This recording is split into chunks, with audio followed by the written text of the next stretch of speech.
Live from the corner of Broadway and Battery, you're listening to Damon Bruce and Ray Ratto on 95.7 The Game, brought to you by BMW Fairfield. All right. It's good to have you here on a Friday afternoon. What is normally one of the slowest sports weeks of the year is kind of flown right by.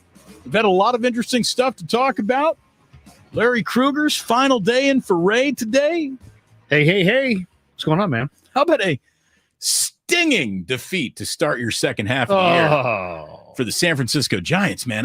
So last night, like 2 losses. It really hurt, right? I mean, that one was one that you thought you were out of early. I mean, everything, all the bad habits, all the bad omens were all over that game. The Giants got multiple errors before they record one hit.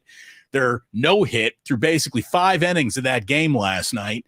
And you just think there's no chance they're going to climb back into this one. And they do. Darren Ruff delivers his first career grand slam. It was a beaut. It was well-timed indeed. 2 balls, 2 strikes, 2 out. Darren Ruff, the tying run with the bases loaded. Hammered to left. Is it enough? Ruff, grand slam, and we are tied. His first career grand slam. The Giants have rallied to tie it at 5. Carl Ravitch, ESPN, and you thought maybe, just maybe, they were going to pull the rabbit out of the hat. They scored. They're up. And then, boy, the worst of the Giants kind of just flashed once again. You got questionable defense. You got a questionable bullpen. You got just a lineup that had a moment or two to blow up the game. Bases loaded, 1 out, and they come up empty in that situation. And then, why do you pay a guy like Mookie Betts huge money? Because at nighttime, the stars come out and shine. Mookie to left. Peterson running out of room. 3-run home run. Mookie Betts. It's 9-6 Dodgers. What a moment for Mookie. Again, on ESPN last night, and that was a moment for Mookie. Trace Thompson had himself a good game, and, the Giants just got their ass kicked by 8-9 hitters. Well, I mean, they get beat twice. I mean, I don't even know where to start on last night's game. I mean, Brandon Belt had maybe the ugliest game I've seen him have. I mean, he swung at the first pitch in the first. He swung at the first and second pitch in his second at-bat. He tried to bunt, and after Ruff hit the granny to tie the game, you have Brandon Belt batting in the 7th inning with 2 outs. And he's one of 3 or 4 guys that can pop one out of the yard for you. And he's laying down a bunt. I mean, he's trying desperately to lay down a bunt. I didn't like that at all. Outfield defense was the name of the game last night. LA had it, Giants didn't. And that was really the difference. I thought the Giants defense this year has just been a circus, but I'm tired of these major league managers. I don't even want to call them major league managers. Roberts is Andrew Friedman's proctor of the game. He's like the teacher, and you got one teacher in high school, and then you had somebody else proctor the final, and it could be anybody. It's like anybody can manage now because you're not really managing. You're the proctor. You're just carrying out Friedman's wishes or Farhan's wishes. Mitch White, the kid from Bellarmine, had a no-hitter going. Somebody flips one to left, 1 hit. I realize the stats say 3rd time through the lineup, he gets hit hard. Boom, he's out of the game. I mean, that's just so over managing. And so LA winds up using more relievers than they want to use. They found the reliever that was ineffective in Phil Bickford. Giants pounded him.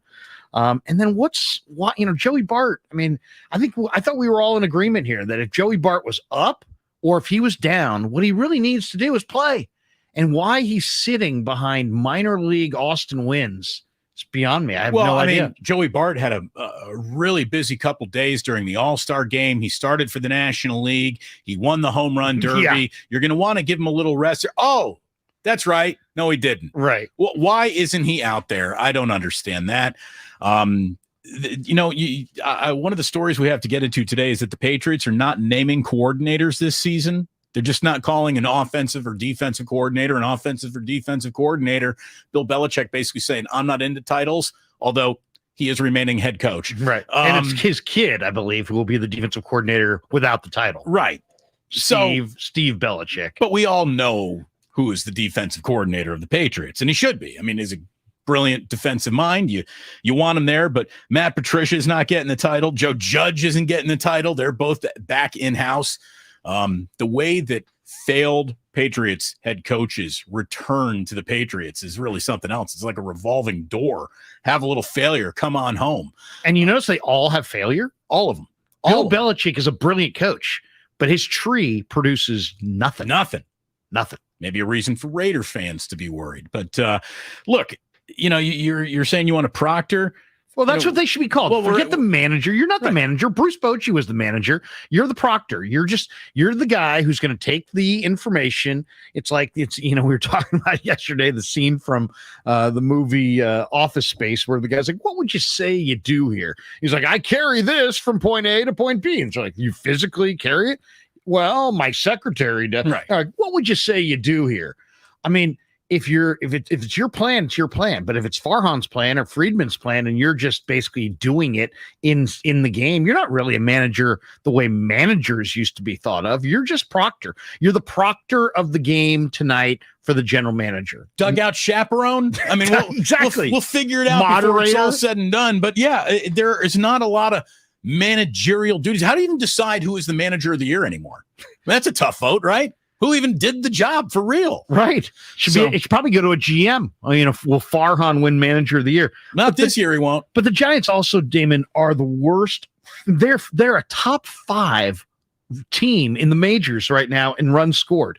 Have you ever seen a lineup that looked more overmatched? No. That was, here we are in July, late July, almost August. They're top 5 in runs scored, and yet that lineup is anemic. Look, when the Giants were at, kind of not their worst, but they're among the least interesting chapters that I covered when I was out here. This is pre-2010. This is and I used to say, the San Francisco Giants are easily beaten by elite or unfamiliar pitching. You get overwhelmed or you just have no idea what's coming, and either way, whether it's an elite pitcher or an unfamiliar pitcher, you got a lame output of San Francisco Giants at bats all night long. And it felt like that was sort of a formula that was back in play a little bit last night. And look, it's just a bad way to start a second half. Now, they got Logan Webb going tonight. Tyler Anderson's on a heater to begin his year for sure, but Logan Webb is that's win day for the San Francisco Giants. So they win tonight. They got a chance to take this series. We're not going to quite bury them, man, but I'm telling you, this extra wild card, the further more teams in contention is nothing more than a funhouse mirror. Yeah, you'd be a fat person walking around a funhouse and you stop in one mirror and you're like, oh, I just lost 50 pounds. Look at how good I look. It's not real. It's not real. Even though they are a wild card contender, I'm going to tell you, when you don't hit much and you can't pitch and you got nothing in the bullpen, inning 7, 8, and 9, pretty much every single time I look up, and you're the worst kicking it around like a little team, defending baseball team I've seen in a long time, that's a funhouse mirror of contention, man. This wild card, I know it allows people to dream further and deeper into the season than before. Anything can happen. Just get in. I don't think so. I don't think so. I don't think so. And I'm not trying to be Mr. Negative on a gorgeous Friday. It's really nice outside. But, man, that one stung. That one stung last night. I hopped on with Willard and Dibbs today to argue semantics almost. I think we think alike, but Willard didn't like the word that I used and he used, and we're going to get into that. But it was nice popping on another show, and that was the face-off that I did already earlier today. Sorry, Steiny and Guru. I can't go. You can't ask me to do that twice a day. They just don't pay me enough. So was there a good debate going on there? What was Willard arguing? Willard was arguing that he wants people to be more positive, right? He wants smart moves. And I mean, I said, well, what do you think my position is here? I want dumb moves. I'm dumb. Right. But, basically he says he wants a smart GM, and that's the best way to contend year in, year out. My argument was money. Like, I'd rather have a stupid GM with money to throw around like confetti at a little kid's party than a really brilliant guy trying to do it on a budget. And that is kind of the debate that we had. I mean, nobody's pro stupid. Of course, we're pro smart. Get the smartest guy in there. But the best marriage is the smarts and the budget. And the Giants got a lot of smarts right now. Well, and the Giants have more money than almost any team in baseball. Exactly. So they really have both. And my they opening got a very question, smart GM and a ton of cash. My opening question was, what is this year's Major League Baseball salary cap? What's the salary cap for this year? What's the limit on any team can spend? No, there is no limit. Oh, so what are we talking about? I don't care how money is spent. A big piece of pie for one person in baseball doesn't mean a smaller piece of pie for anyone else. You can pay everybody $50 million a year. You're going to be charged $2 more next year for import beers. Doesn't matter whether you win or lose. Anyways, we got an awful lot to get to today. We're going to jog number 8 past you again in the 5 o'clock hour. I thought it really was the highlight of the week. I thought we should wrap up with one of the highlights of the week. Buster Olney is going to stop on by at 4:20. Nice. 4:20, man. Yeah. So roll it up, Buster Olney, a little bit later on. We're brought to you by BMW Fairfield, now open in the Fairfield Auto Mall. Visit bmwfairfield.com. today. And if you haven't already, subscribe to Damon and Ratto on the Odyssey app, wherever you get your favorite podcast, which of course is the internet. That's what it is. Go there, subscribe. Damon and Ratto with Larry Krueger. He's been in all week. One more day today here on 95.7 The Game. The Warriors, NBA champions. At Golden State Lumber and Building Materials, we also focus on teamwork. With talented performers helping you achieve your goals. Our team includes industry-leading partners offering clients more than just beauty and standard function. You can find informative videos from AZAC Trim, James Hardy, Trex, and more. In this market, you'll find Fisher Investments is different. Different how? Aren't we all just looking for the hottest stocks? Nope. We use diversified strategies to position our clients' portfolios for their long-term goals. You don't just provide cookie-cutter portfolios, No, we tailor our clients' portfolios to their goals and needs. but you still sell investments that generate high commissions for you, right? No.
Limited time offer. Restrictions apply. Requires paperless billing and autopay. New gigabit internet customers only. Xfinity Mobile requires post-pay Xfinity Internet. After 24 months, regular rates apply to all services and devices.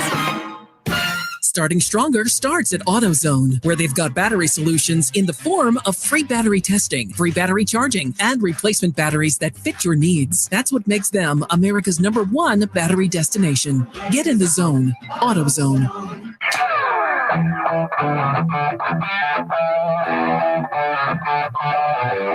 Now back to Damon and Ratto on 95.7 The Game. Damon and Ratto, we stream on Twitch and YouTube. You have been warned. You want beefcake? Oh, we got beefcake. Even with Larry and for Ray, because Ray really is the face of the show. I mean, that's beefcake right there. Beefcake will be back on Monday. We're going to do a couple shows together. Then I'm bouncing, which means Wednesday, Thursday, Friday, major news is going to break. Somebody's getting traded. Somebody's getting moved. Somebody's coming into town. Somebody's leaving town. Wednesday, Thursday, Friday.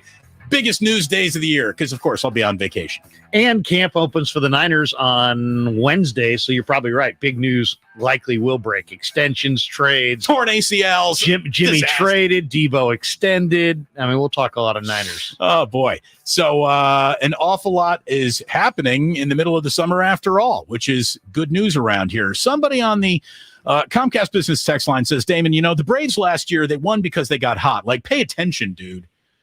Dude, the Braves last year had a hell of a team that finally came around to playing to their level of talent in the second half. I mean, that's a team of Freddie Freeman and Ozzie Albies and Dansby Swanson. Like, those three guys right there are better than any three names you could put together as Giants positional players this year. You know, they had a red-hot Jock Peterson.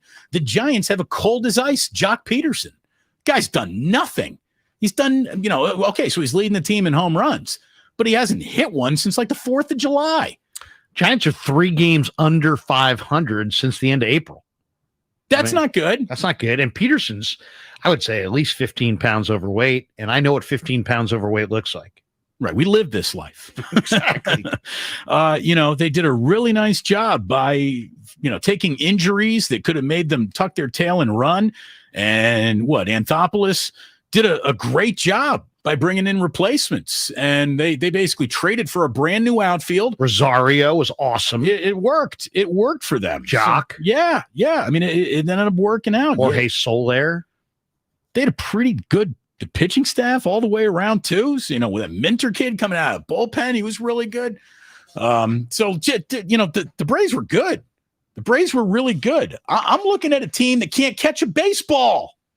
I mean, I can't put a lot of faith in a team that can't catch a baseball. You know who I'm actually going to give a break to last night? Who's that? Even though it was a little bit of an ugly play, and you could see Rodon just wanted to go out there and hit him in the head with a lead pipe. Luis Gonzalez, but man, he lost a ball in that Dodgers twilight sky that I've seen a lot more experienced major leaguers than he lose balls in that sky. Hunter Pence, remember when Johnny Cueto was working on a no-no, and he lost a ball in that kind of twilighty Dodgers night sky. It happens. That's a tough sky. They say that the two hardest skies to play under are the Bay Area sky and the Dodgers sky. There's something about that ball getting up there. It blends in and you lose it. You lose it in the lights of the stadium. And, you know, it was a bad look for sure, Luis Gonzalez, but he loses that ball. I'll tell you what really hurt is when Austin Slater gets spun around in center field on that Trace Thompson triple, and he's in because, of course, Yastrzemski got pinch hit for, you know, earlier in the game. So now you bring in Austin Slater, who I've been making the argument needs 4 at-bats as your designated hitter. I mean, he's the most overrated outfielder I think I've seen as far as people say, oh, he's great out there. No. Who says he's great out there? Oh, people have been saying that he's a great defensive center Austin fielder. Slater? Yes. No. Yes. He's a converted infielder. He's is what not. He is. Exactly. Look, and Yastrzemski's glove might be the strongest part of his game this year. That guy's out there picking it. He really is. Slater didn't even see that ball. He tries to climb a wall to make a play over the top of the wall after he turns around and gets a terrible break on it, and the ball hits off the middle of the wall. I really can, like, that feels to me like Yaz he's got a 60% chance to put his back against the wall and catch it against the wall. He's been doing that all year. It almost got out. I mean, in fairness to Slater, it did. His glove, he lost his glove over the fence. You saw that on that play. His glove popped off his hand and went over the fence, and he somehow retrieved it. But yeah, that ball landed. At least he caught that. Yeah, the ball landed, I would say, 1 foot shy of going over. But the big issue there was Leone just hung that pitch. That was a meatball right in the middle of the plate. Serving lollipops to 200 hitters. Then you got Garcia coming in for the lefty on lefty. 4 straight balls. 4 straight balls. And this is where, what happens when you tinker with the rules of baseball? Eventually, some days they might go your way and other days they don't. A pitcher should be allowed to make a pitching change in a high leverage situation late in the game. And when Garcia has now got to face 2 righties and one of them is Mookie Betts, that's just bad news right there. I mean, having Garcia come in for the lefty and then they just walked him. 4 straight pitches. Yeah, I mean, that was the game right there. That's where Bellinger walked. Well, that, and also let's go back to when, first of all, Estrada's up, bags loaded. The 3-0 pitch was a 1.5 foot low. They called it a strike, the obligatory 3-0 strike. He draws the walk anyway. Giants go up 6-5. It's 6-5 Giants, bags loaded. Slater, who's your hottest hitter, is at the plate. He grounds into a fielder's choice. They force the guy out of the plate. Joey Bart looked totally lost in his at-bat. He struck out, swinging at pitches off the plate. And there you go. That was the game right there. There's situational hitting. You got a bases loaded situation with a guy who's struggling on the mound, who just walked in a run. He's bleeding. And you can't get even one more run. So, I mean, even a 2-run. Now, granted, who knew that Betts was going to park one for a 3-run shot off Garcia? But I did. But I mean, and that's the one rule. Do you like that rule? What? The you have to pitch to 3 guys out of the pen? It's ridiculous. I hate taking decisions out of the proctor's hand, Larry. Well, because that's one of the things that made Bochy. In 2010, 2012, 2014, you had a tough righty, no problem. Here comes Romo. Oh, wait, the next guy's a ridiculous lefty, no problem. Here comes Javi. Right. And you had guys who were really death on mix and match bullpen artistry. Match, but they're mixing and matching. They put an end to that. I don't like it. I don't like taking decisions out of managers' hands in high leverage situations, which is all that really did. To me, the problem with the game of baseball is not the length of the game when there's actually a managerial decision happening. It's the length of the game when you're just like waiting around. Like, why is this pitcher taking 80 seconds in between pitches? Why is this hitter stepping out of the batter's box like Nomar Garciaparra every single time I'm looking at him? That's where the game slows down. It's the lack of action. Yes. That's what's hurting the game. It's not about the pitching changes necessarily. Though as I said yesterday, let these guys warm up in the pen, step onto the mound, game on. Don't warm up in the pen, come onto the mound, and then warm up throws. Again. If you're really trying to streamline the game, start right there. Look, I want to talk about Joey Bart's worst at-bat of the season. And look, this is a guy who's had a year full of bad at-bats, but I think we saw his worst last night. We really, really did. Evan Phillips, as Larry was saying, he is up there. He cannot find the strike zone. The guy is absolutely bleeding to death right there on ESPN. If there were ever, I'm talking about ever, a time to just take a pitch. Take the first pitch. Take the pitch. See how it's going to be. Let's just see if you can't get in a little bit of 1-0 leverage right from the get-go. So Bart, in a screaming take the pitch moment, of course, swings at a slider that is in the other batter's box. Right. I mean, it was low and away, and it was way away. So he swings at a pitch that you shouldn't be swinging at in any scenario, especially with that guy not being able to find the strike zone. Then he fouls off a hanging curveball for strike 2.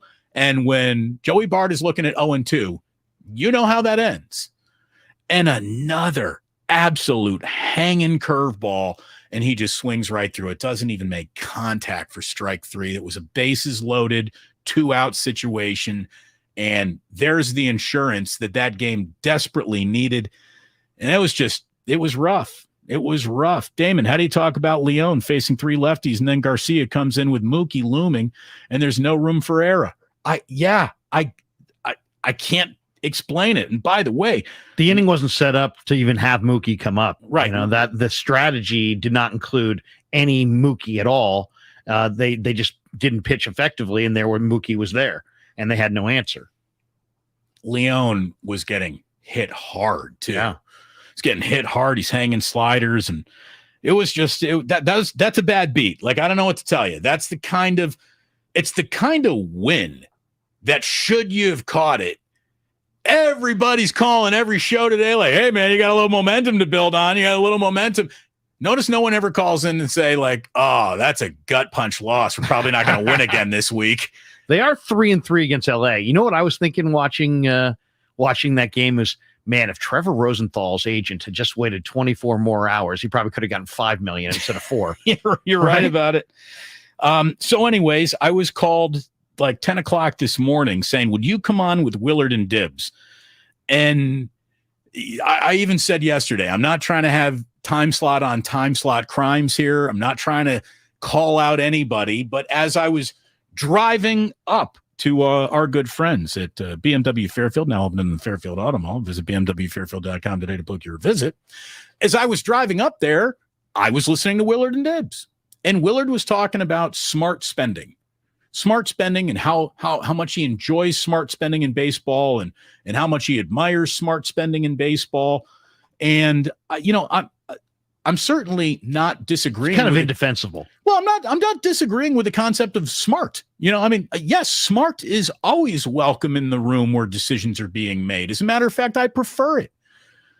But when it comes to spending, the point I wanted to make is I attach, and I think this is where Mark and I differ a little, and he slapped back at it a little bit today, but I really do think that some people, certainly a lot of fans out there, attach a great amount of pride to winning with as few resources deployed as possible, when the only resource we're really talking about here is money.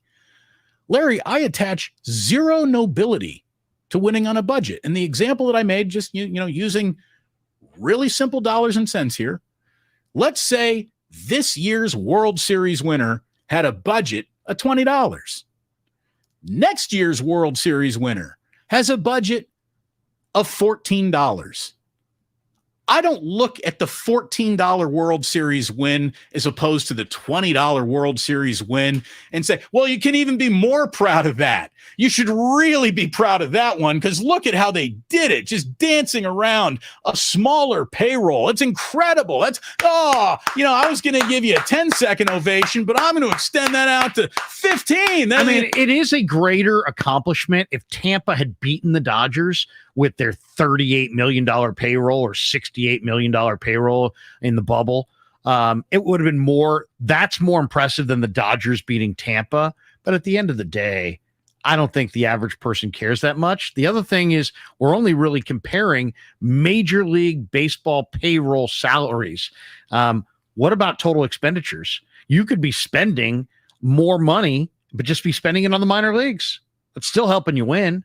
So it's more, we only see the baseball payroll. We don't see what teams actually spend. I'd love to see what the Dodgers spend on their minor leagues compared to the Giants. I bet you it's probably more. It might be. It might be. I don't know. But to me, money in baseball is just something that I give you no credit for saving, because there's no budget that needs to be adhered to. You can spend as much money as you want, anywhere you want, anytime you want. And Willard came back to the point, well, I just want to have a really good team. I don't want to be the Florida Marlins and then bottom out and do nothing, win a World Series and then never be heard from again. I said, well, obviously I don't want that either. I'm not pro that, but you can take all the smarts you got and go to war against me for 20 years. If I got less smarts, but I can throw money around like confetti, I'm going to have a better 20-year winning percentage than you almost every single time, because that's how it works. That is how it works in baseball. You want to swim in the deep end? Well, guess what? Deep end players start at $30 million a year these days. That's the new budget in baseball. If you're not willing to drop $30 million plus a year on any one particular position, you're never going to have another superstar here again. What do you think about? You're not going to get a guy signing his second. You're not going to sign a single free agent. What do you? To me, it's like of consequence. This is a little bit more nuanced than just what are you spending, because the teams at the top, like the Dodgers, they'll dip right below. There is some kind of luxury tax penalty in baseball for spending. It's a competitive balance tax, if you will. So the Dodgers they hang out right near it, and then they dip below it and it resets. Then they spend, then they dip below it and it resets. And I'm not sure the exact rules on that, but ultimately you should be spending minimum where you rank in revenue. If you rank first in revenue, you should spend the most. If you rank fifth in revenue, you should be spending in the top 5. That's how I see it. If you rank 20th in revenue, you don't need to have a payroll in the top 5 just because you're in a major market. Your expenditure should be tied to your revenue on some level. Does that make sense? Sure. Absolutely. And that's running a business. It is fiscal business responsibility to some degree. Right. But most of these guys who own major league teams, whether that team is in the red or the black doesn't affect their bottom line. They came in billionaires from another business that was not baseball. Right. Again, Charles Johnson is 89 years old. He's worth $6 billion. He ain't taking it with him. And nobody makes their money. How'd you make your money? I bought a team, and you make your money and then you buy a team. These teams are toys for the filthy rich. Right. These are yachts. That's what they are. Right. They're yachts. And there's only 30 of them. So that makes them really, really valuable. To me, money in baseball doesn't just buy you whoever you want. It buys you out of the mistakes that you make. And every team makes mistake. There is no perfect general manager. No such thing. To me, the prime example of money being an eraser more than it is, the ladder that you climb to success on, it's the eraser of the mistakes that you make. The prime example of this is the single worst Yankees contract ever is Jacoby Ellsbury. Jacoby Ellsbury was paid $153 million over 7 years after the 2013 season, and he fell flat on his face. 2014 was okay, but then after that, he fell flat on his face. He's a single-digit home run guy all of a sudden. And outside of playing halfway decent defense, he gets hurt. He's got problems. He's playing fewer games season in, season out. You can't leave him in your lineup game in, game out. And what did the Yankees do? They paid him to go away. Just, you know what we're going to do? We're going to pay you in full. We're not going to play you. Just go away. Doesn't matter anymore. And they were able to get out of a contract that would obviously hamstring a ton of teams. Not a lot of teams can survive $153 million 7-year contract back in the early teens, if you will, of the 2000 teens, because that was, that was the equivalent of a modern day $200-300 million deal.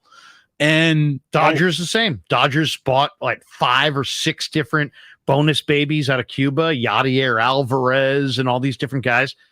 Outside of Puig, they all were busts. Every single one of those guys didn't do anything in the big leagues, and they probably spent $50 to $100 million collectively on those contracts. They could absorb them because they're that wealthy.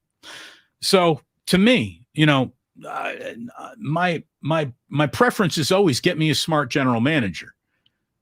You got a 107-win season out of the San Francisco Giants last year, and everyone was ready to take, Farhan and just put him right in a Mensa group. And he is a smart guy. There's no doubt. He's Ivy League smart. He's brilliant. I've heard him talk. There's an awful lot going on upstairs. He is a smart guy who kills it on the margin. He finds value. He knows how to get players to go away from their poor tendencies and start accentuating their better tendencies. But he's not infallible. I mean, he did sign La Stella to a 3-year, $18 million deal. It's a bad contract. He did sign DeSclafani to a $25 million deal, multiple years. That's a bad contract. Those aren't Bobby Evans' bad contracts. Those are Farhan's bad contracts. So right. He's fallible. Well, and what is this now? Is Farhan in year 4 or 5? This is year 4. Year 4. But I mean, there was 20 was the pandemic and the whole thing. And right. So, if the farm system isn't cranking out an awful lot of talent now, how much time are you going to give Farhan to draft, develop, and play a major leaguer of consequence? because that needs to happen. That hasn't happened in San Francisco since who?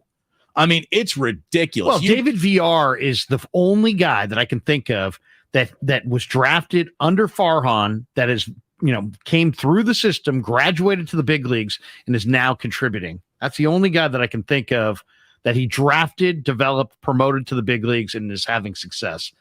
It's a great question you just asked, though. How many years would you, like when they hired him, if he had said, I'm on a 5-year plan, I think that's acceptable. Yeah. 5-year plan. But now you're in year 4 and you don't really have prospects in AAA and AA. Most of your top guys are in A-ball, and that means they're probably, I don't even want to hear about guys until they're in AA, really. So they're most of their top prospects are probably at least 2 years away. I was debating this last night. Is Luciano 2 years away? I think Luciano's probably more than 2 years away. So, so how much time? That would be 6 years. And then if you're not going to sign free agents till after those guys graduate to the big leagues, when are you going after free agents wholeheartedly? Year 7, year 8? If you had said on the at the introductory press conference, 8 years from now, we are going to people would have been like, whoa, that's kind of a long time. But is that a fair amount of time? It's not. Baseball prospects you can't snap your fingers and take a kid from high school and put him at second base at Oracle Park. It doesn't work that way. So there has to be some reasonable amount of time that you give Farhan. Is it 4 years? Is it 5? Some people would say, well, you won 107 games last year. Okay, that is fair. But that was done on the backs, really, of most of Sabian and Evans' roster. Guys that they found a new way to connect to Crawford and Belt and Longoria. These guys all had bust out years, but look, those are Brian's players that had bust out years. The depth and breadth of the managerial staff, which everyone said was part and parcel of all these guys having explosive numbers all of a sudden. Where's that this year? It didn't translate. If last year was the year that it all clicked, it ain't clicking now. It's not clicking now. So, in a league where everyone is kind of hitting 220, the Giants are the most 220th hitting this team there is, that is trying to also tell you, even though we don't pitch well beyond 2 starters and we cannot catch the ball at all, we're a contender. They had to lower the standards of contention for this team to be a contender. That's how they're a contender. Are they a contender? They're 3 games under 500 since April. Is that a contender?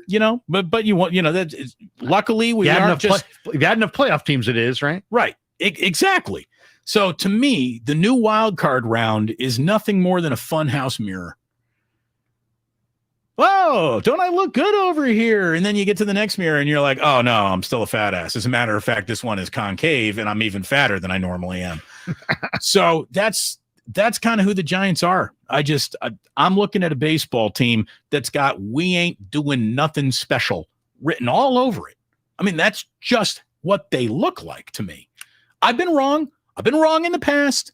I didn't think that they were going to do much in 2012. My God, they won another World Series. And then 2014, my God, they won another World Series.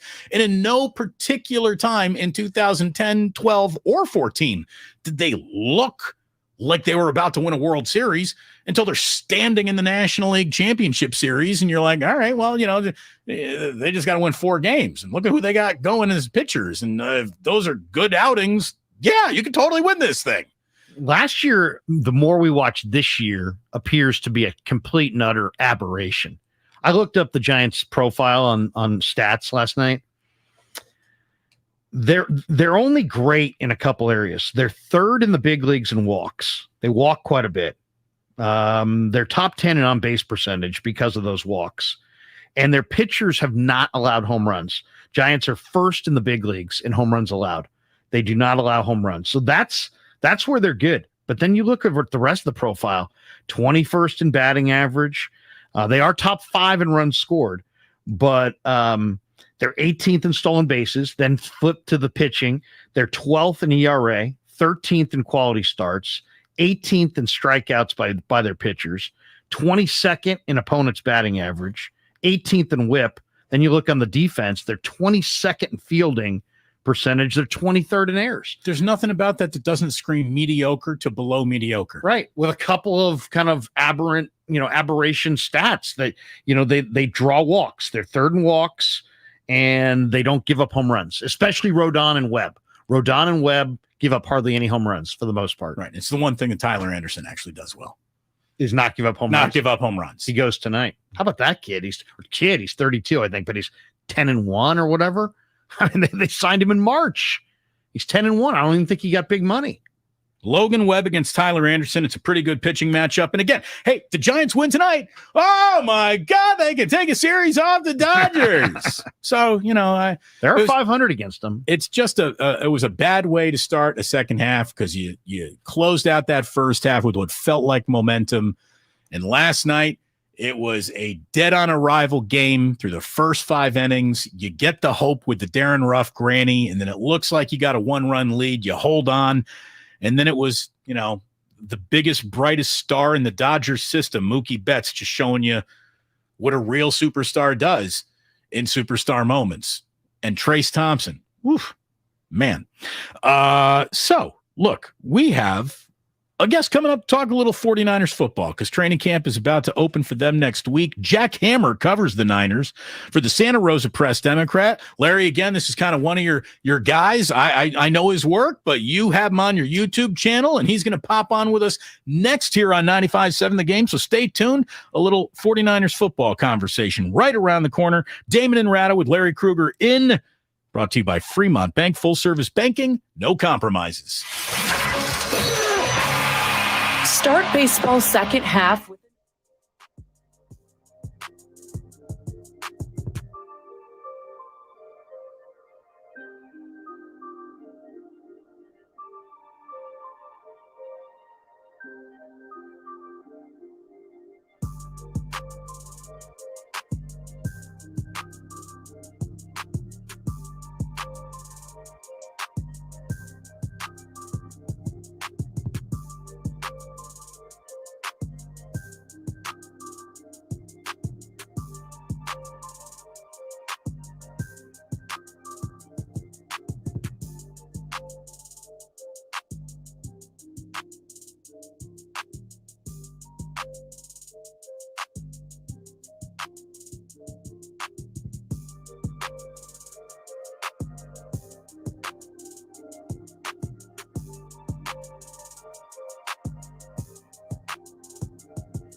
Was $129.98, now $89.98. Or get up to an additional $500 off now on select major appliances, plus free delivery over $299. Find it all this summer at Lowe's. Home to any budget, home to any possibility.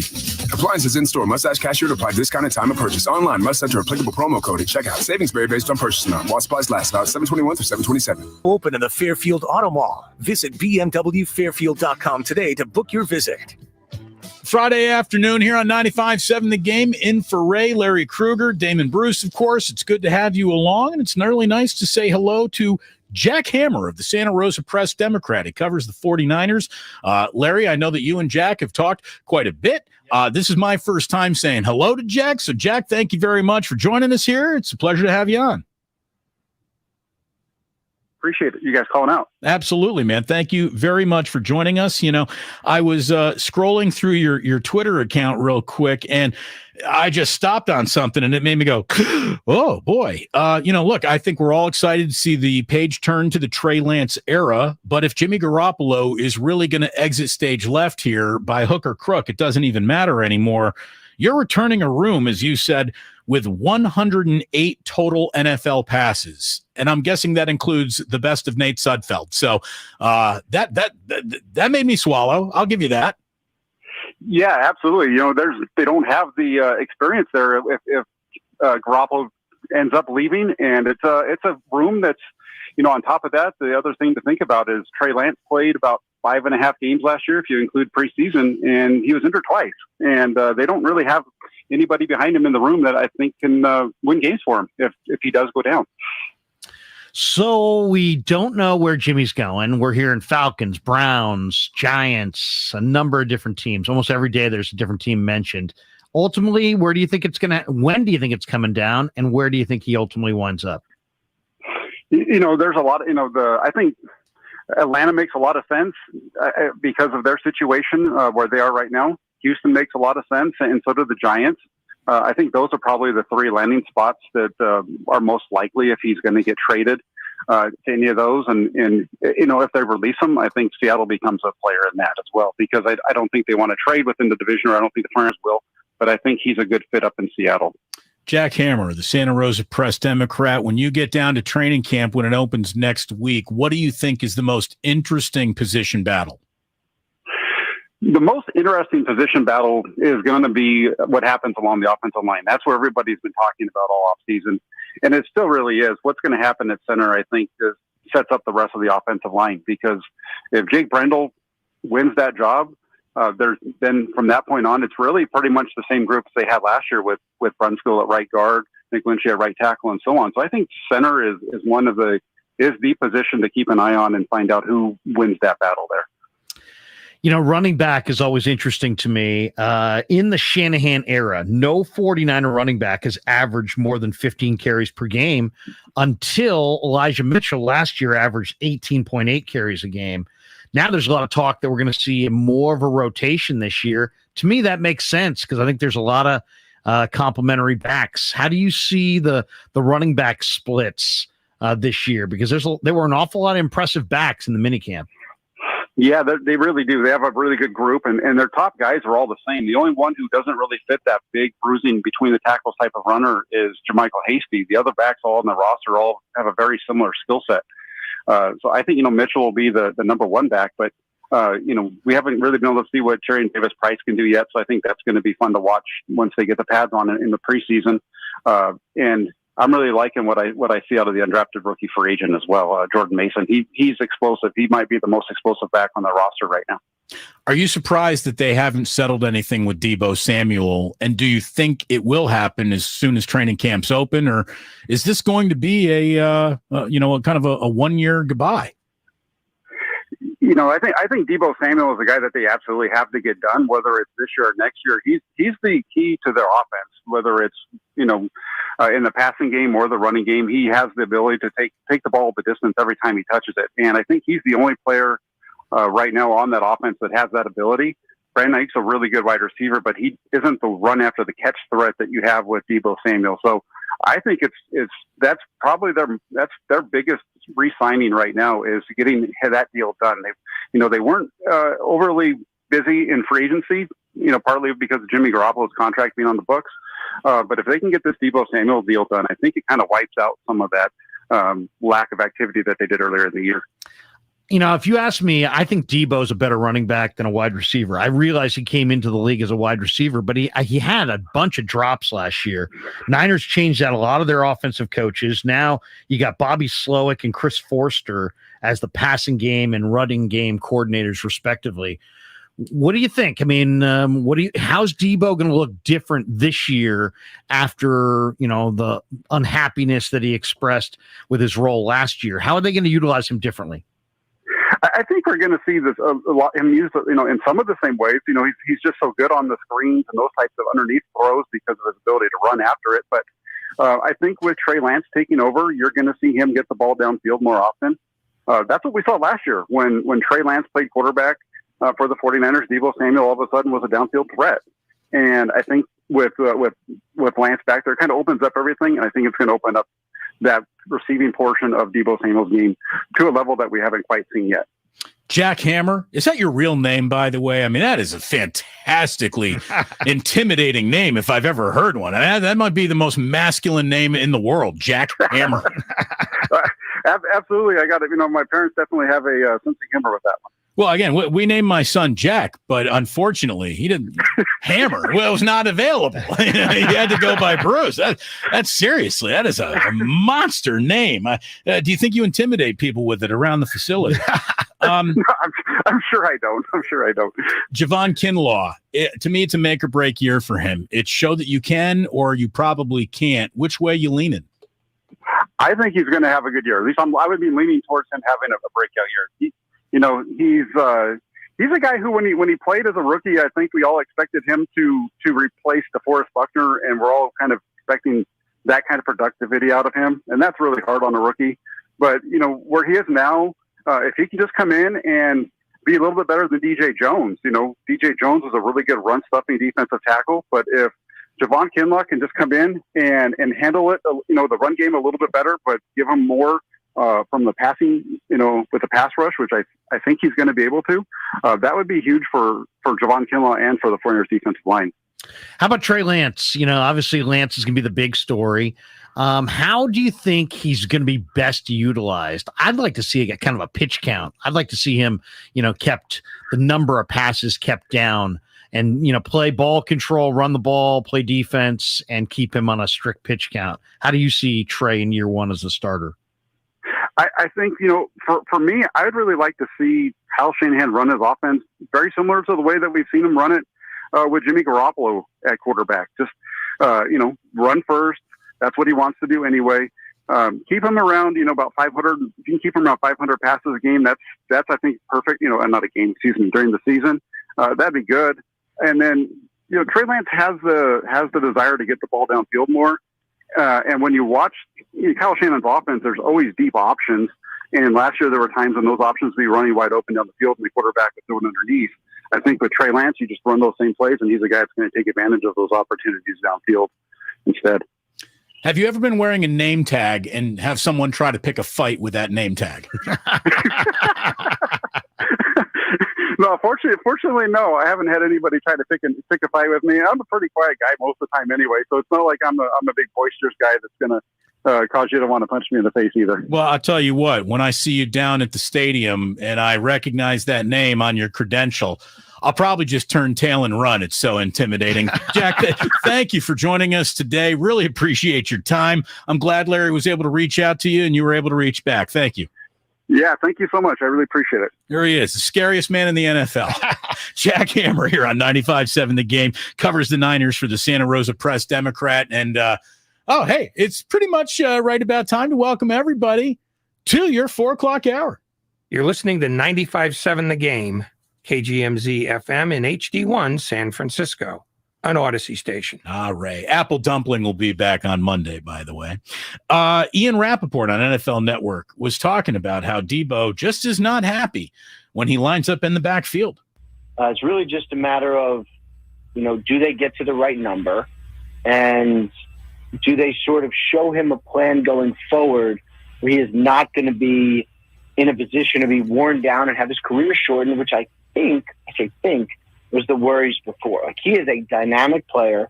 He is a great weapon. He is not a running back, and he does not want to be a running back. Like, would he like to take the ball on end arounds and stuff? Yes, I think he would, but he would not like to have, 10 carries up the middle. They did draft a running back in the mid rounds. They have some guys coming back from injury, so I think that, he would be in a situation where he didn't need to be used like that. And all of that will kind of add to the decision of Deebo Samuel whether or not to accept an eventual offer from the 49ers. Again, Ian Rappaport from NFL Network. Look, I just want them to get a contract done with him, because the second I get that contract done, I'm telling him, you're going to run any play I call for you, and you will be lining up wherever you serve the team best. That's what football players do. And we're going to take care of you financially. I understand your concerns. I promise we're going to run you less A-gap. But you not being a gadget runner is what made you valuable. And I don't want to hear this. He doesn't consider himself a running back. He runs like a running back. When he catches the ball as a wide receiver, he's so good yard after catch because he runs like a running back. Here's the deal. You're not a running back. You're not a wide receiver. You're a football player. One of the most dangerous switchblade football players I've seen in a while. So he's a wide back. He coined the phrase. I like it. You know what I would love to see? I'd like to see this team bust out a little wishbone. I mean, I'd like to see this team get really creative with, you don't know if that ball is going to Elijah Mitchell, Deebo Samuel, Kyle Juszczyk. You don't know where Trey is about to put this ball, how they're about to roll out. Is this, this is someone who can add a dimension that makes it really hard to prepare for. So I really hope that whatever, just not wanting to do that his look, how stunned were you the first day? Like, oh, Deebo wants to trade. Like, what? Yeah. Where did that come from? It feels like this came out of nowhere. So I hope that it can go away as quickly as it came out of nowhere, because Deebo Samuel went from a player on the 49ers to one of the most popular players on planet sports, thanks to the way he was used and deployed. He was a fascinating NFL story. And, the whole point is like, well, we want to keep him safe. Then don't play him in any games. There is no safety on an NFL field other than the guys who are playing safety. There's nowhere to hide out there. There's nowhere to hide. There is no position that guarantees you, well, you're going to be healthier tomorrow if you play this position as opposed to that position. Everyone's in trouble all the time. All the time. There is no safe space on a football field. Absolutely. And he is a running back. You're a running back if your skill set is you're a better running back than a receiver. And he's a better running back than a receiver. But he's a really good receiver too. What do you have, 1,400 yards last year? He's a decent receiver. As far 1,400 yards. Yeah, but I mean, you're talking about a guy. Is he an awesome route runner? No. Does he have crazy great hands and ball skills? No. His best attribute as a receiver is run after the catch, as you just perfectly outlined there. And then he's a running back. Was it perfect? It really was. Thank you. Good job there. Well, if I could pat you on the head from across the thing. No, but I mean, he's a running back. He's a running back. Now, here's what happens. The NFL pays running backs less than wide receivers. And Deebo is an incredible player. And the reason that he's got respect in the room, respect by the fans, and ultimate respect by Shanahan, the guy shows up not for his numbers, not for his totals, to win games. But when the season ends and now your agent's sitting down with Parag and Parag's like, I don't know, if we want to throw you the kind of guaranteed money, you've got durability issues. Then all of a sudden it's like, wait a second, I did you a solid and I served as your running back when you had no running back. And now you're not going to pay me at the top of the scale for wide receivers.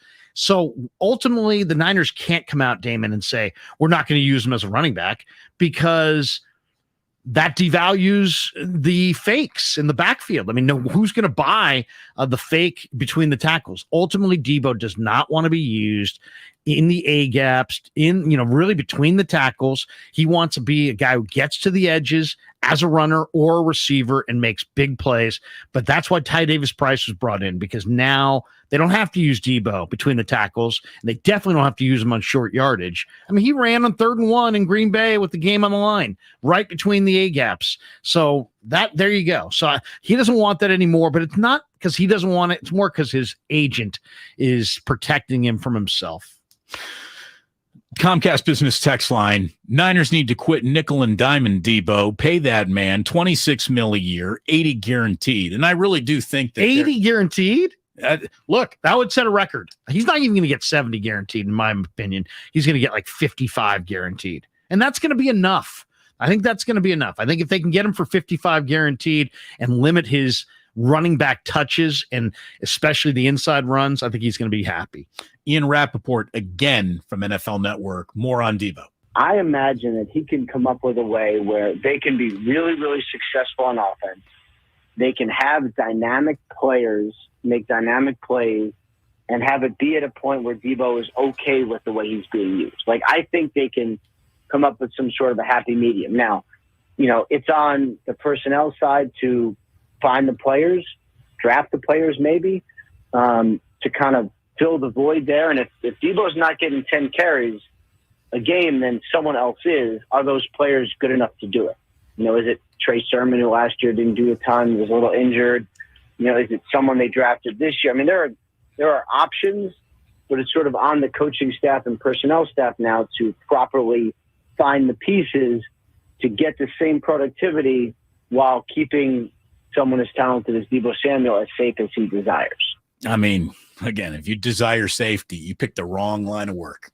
But the Niners did get a player this year in the draft, Danny Gray at SMU, who creates space. And he runs off the coverage. And if you think about the Harbaugh Niners, they had Ted Ginn. You think about the early days of Shanahan, they had Marquise Goodwin. You have to have that piece that runs, they'll say, take the top off the defense, runs off the coverage. Now, when you throw it to Debo, if you've got Danny Gray on the field, Debo beats his man, and he's going to see green grass because Danny Gray is going to stretch that field and make that deep safety honor that speed. If you have two wide receivers doing that now, shouldn't George Kittle have a monster year? If he can stay healthy, I think Kittle, Ayuk, and Debo all operating underneath are going to operate with a ton more space because of two guys. Danny Gray, SMU rookie, Ray McLeod, free agent from the Steelers. Both those two guys add a dynamic nature. And that's at the end of the day. We've talked about this, you and I, for years. Defensive football is about closing down space. Offensive football is about creating space. What creates the space? Speed. Speed creates the space. And the Niners added quite a bit this year. And I think you're going to see a difference. By the way, we are going to add Buster Olney. We said that he was going to come up and join us today at 4:20, man. He's actually going to be joining us in just a couple of minutes here. Nice. So we're going to push the break. We're going to work our clocks around. It's going to be audible time here on 95.7 The Game. I'll tell you, though, one last question on the Niners, and I don't know if we have the time. Is that Buster on the line right now? Is that what's happening? Is that what's happening? Is that what? I don't want to broach a Jimmy topic and then be like, never mind. We have Buster right now. We're about to have Buster right now. By the way, Eduardo Perez last night on the ESPN telecast had this to say about Giants hitters. It goes back to Gabe Kapler's pregame plan of when he was going to use his right-handed hitters that were going to come off the bench. This is why a lot of managers around baseball don't like facing the San Francisco Giants. The matchups sometimes don't favor them, especially in the 6th and 7th inning. That's when they attack.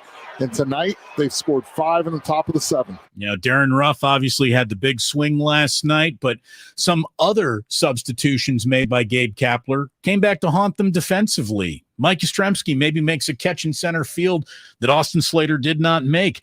There's a lot of mixing and matching that does go well sometimes. I think that there are as many wrong levers getting pulled, and that's why it's been a frustrating year for the Giants. They're not a bad team. They're not a really good team. They're just way in the middle. And thanks to more wild card teams being involved, it feels like there is an illusion of contention. Is there an illusion? Should they be buyers or sellers? Well, we have the perfect guest coming up here. Buster Olney from ESPN on with Damon and Ratto. No Ray Ratto, though, for you today. Our pal Larry Krueger is filling in. Buster, thank you for joining us. How are you, sir? Relief. What a relief that Ray is not there. Oh, my goodness. Yeah, I mean, look at it this way. We don't get Buster with Ray. The one day he's not here, but he's like, I'll be happy to come on. In all honesty, thank you very much for joining us. So when you look at the Giants, I don't want to lead the witness. When you look at the Giants, what do you see? I think you described it perfectly. I think they're right in the middle. And I think it's very interesting that, last year they clearly exceeded expectation. And I remember, in the wintertime when I went to do a story on some of the players during the lockout, and I went to Vanderbilt, and Yastrzemski went to Vanderbilt, so did Kirkchen. So I went down there and talked to those guys and other guys. And I asked them during the course of that day I spent with them about the experience of the 2021 Giants. And they just raved about, the collaboration between the staff and the players. And they were really happy about that. And I'm sure that's all real. But the other day I was talking with an evaluator getting ready for that broadcast last night. And he goes, it's pretty simple. Last year, they had a great year out of Buster Posey before he retired. They had a great year out of Brandon Belt. They had a great year out of Brandon Crawford. They had older guys who were producing, and this year they don't have it, and they're kind of right back down to the middle. And so it feels like that, the platoons and the mixing and matching, that can all work, but you need a core.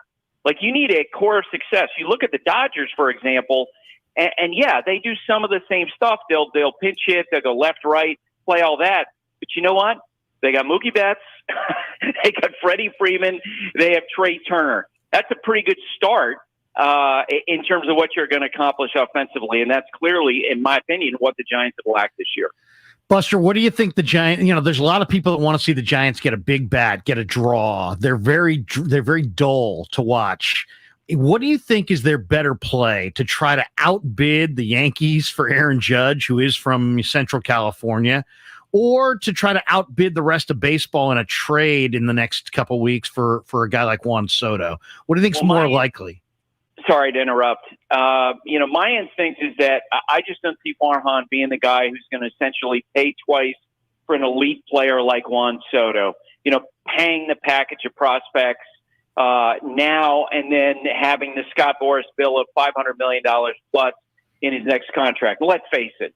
When that number leaked out over the weekend, folks with other teams were basically saying that serves both the Nationals and Juan Soto, that number got out there for the Nationals. It shows their fans that they're trying. They wanted to sign him, and now they're going to have to trade him. And on Soto's side, it sets an unbelievably high bar in terms of where his next team is going to pick up those negotiations. I don't see Farhan doing that because they don't. I don't get a sense from talking to people within the organization that there's a high level of desperation. Like, this is our window. We have to win now. I do feel that from the Padres. And certainly, living here in New York, there's a lot of conversation about Soto, and whether or not the Yankees are going to take a shot at him. I still think they're going to be focused on Aaron Judge. So I don't think that the Giants are going to take a run at Soto. I put that number at about 5% based on what I heard about them landing him. And I do think it does make sense for them to look at what's coming down the pike and at least evaluate the price of an Aaron Judge, or after next year, Shohei Ohtani, who likely is going to be available, because they do feel like when you watch him play on a day in, day out basis, they need an anchor. It doesn't feel like they have an anchor in your lineup. With all due respect, and Wilmer Flores is a terrific person. He's been a great player. He's a terrific platoon player. But when you got him batting third and fourth on a consistent basis, it tells you how far they are from, say, matching up with the Dodgers, even matching up with the other teams in the league and other divisions. Buster, only to return to the topic of Juan Soto, whether he is a Giant or not, or whoever does end up trading for him, is there any doubt in your mind that Scott Boras's plan is to let him play out these 3 years and not sign an extension? Because that certainly, it sounded an awful lot like, Boras was talking about that on the John Heyman, and I can't remember who he does that podcast with. Joel Sherman. That's right. It sounded an awful lot like, Scott Boras has one place he always wants to go, and that's free agency. That's 100% right. Now, I wouldn't completely rule out the possibility that Soto works out a deal. I really believe this because, in Scott's history, it's so much about benchmarks, right?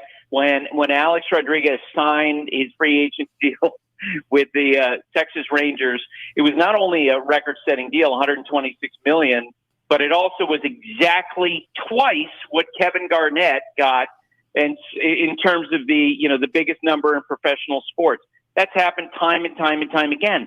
Clearly, if you look at this whole financial landscape, sort of like a mountain peak, the Everest at the moment is to get that first number be a 5. And because, Juan Soto, when he's traded, and I talked about this on the broadcast last night, he's going to be the most significant young player traded since Babe Ruth. He's 23 years old. He has ridiculous skills. There's going to be a team that's going to give him $500 million. And so let's say, for argument's sake, that the Padres did it.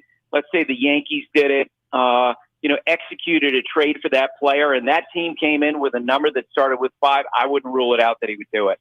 Because that is, you should have heard the agents in recent days like, oh, my God, if that was my client, you turned down $440 million, you out of your mind? So you're not seeing Soto, but we're about 10 days away from the deadline. They just added Trevor Rosenthal. They're going to try to get him healthy, and that's a veteran piece in their pen. What are you hearing about the Giants? It seems like they got 2/5 of a rotation. They got an inconsistent pen. Their offense is kind of spotting day to day. What kinds of pieces do you think Farhan would go after between now and the deadline? Yeah, I'm not hearing a lot about them, to be honest with you. I think if they do things, it's going to be incremental because let's face it, when you look at the division standings, you are not playing for a division title. That's out of reach. And that changes the equation, I think, because, you're at best, you're thinking, okay, we're going to get, a 3-game series to start the playoffs, and we're not going to have an opportunity to win the division the way that we did last year.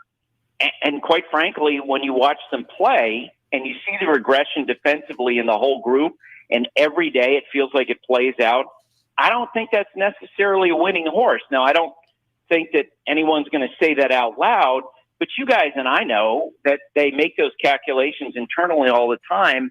And until this team shows that it's capable of potentially making a run through October, I just don't see the Giants making a big splash. There are going to be plenty of, those incremental pieces that'll become available as we get close to the deadline, especially now that we've gone past the draft. But, a big piece, it's not a great trade market to begin with. And I just don't see the Giants stepping out in the way that they did last year when they did have that sort of team that you would bet on. Buster Olney here on 95.7 The Game. I don't want to lead the witness. How bad is John Fisher for baseball in your mind? I hate. Oh, notice the phone cuts out right there. No, he's back. He's back. Buster, have we still got you? No, 1, 2, 3, going once, twice, thrice. Let me tell you, I think it click. I don't think Buster's the kind of guy who's going to dodge that question, but we do not have him back. Oh, no, the light is blinking, which means we should get to him.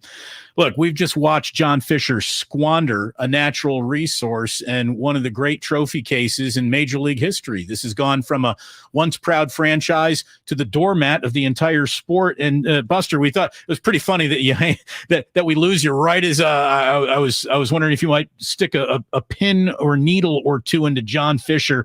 Like Rob Manfred complimenting him was just, to me, I mean, I don't know who I like less, to be honest with you.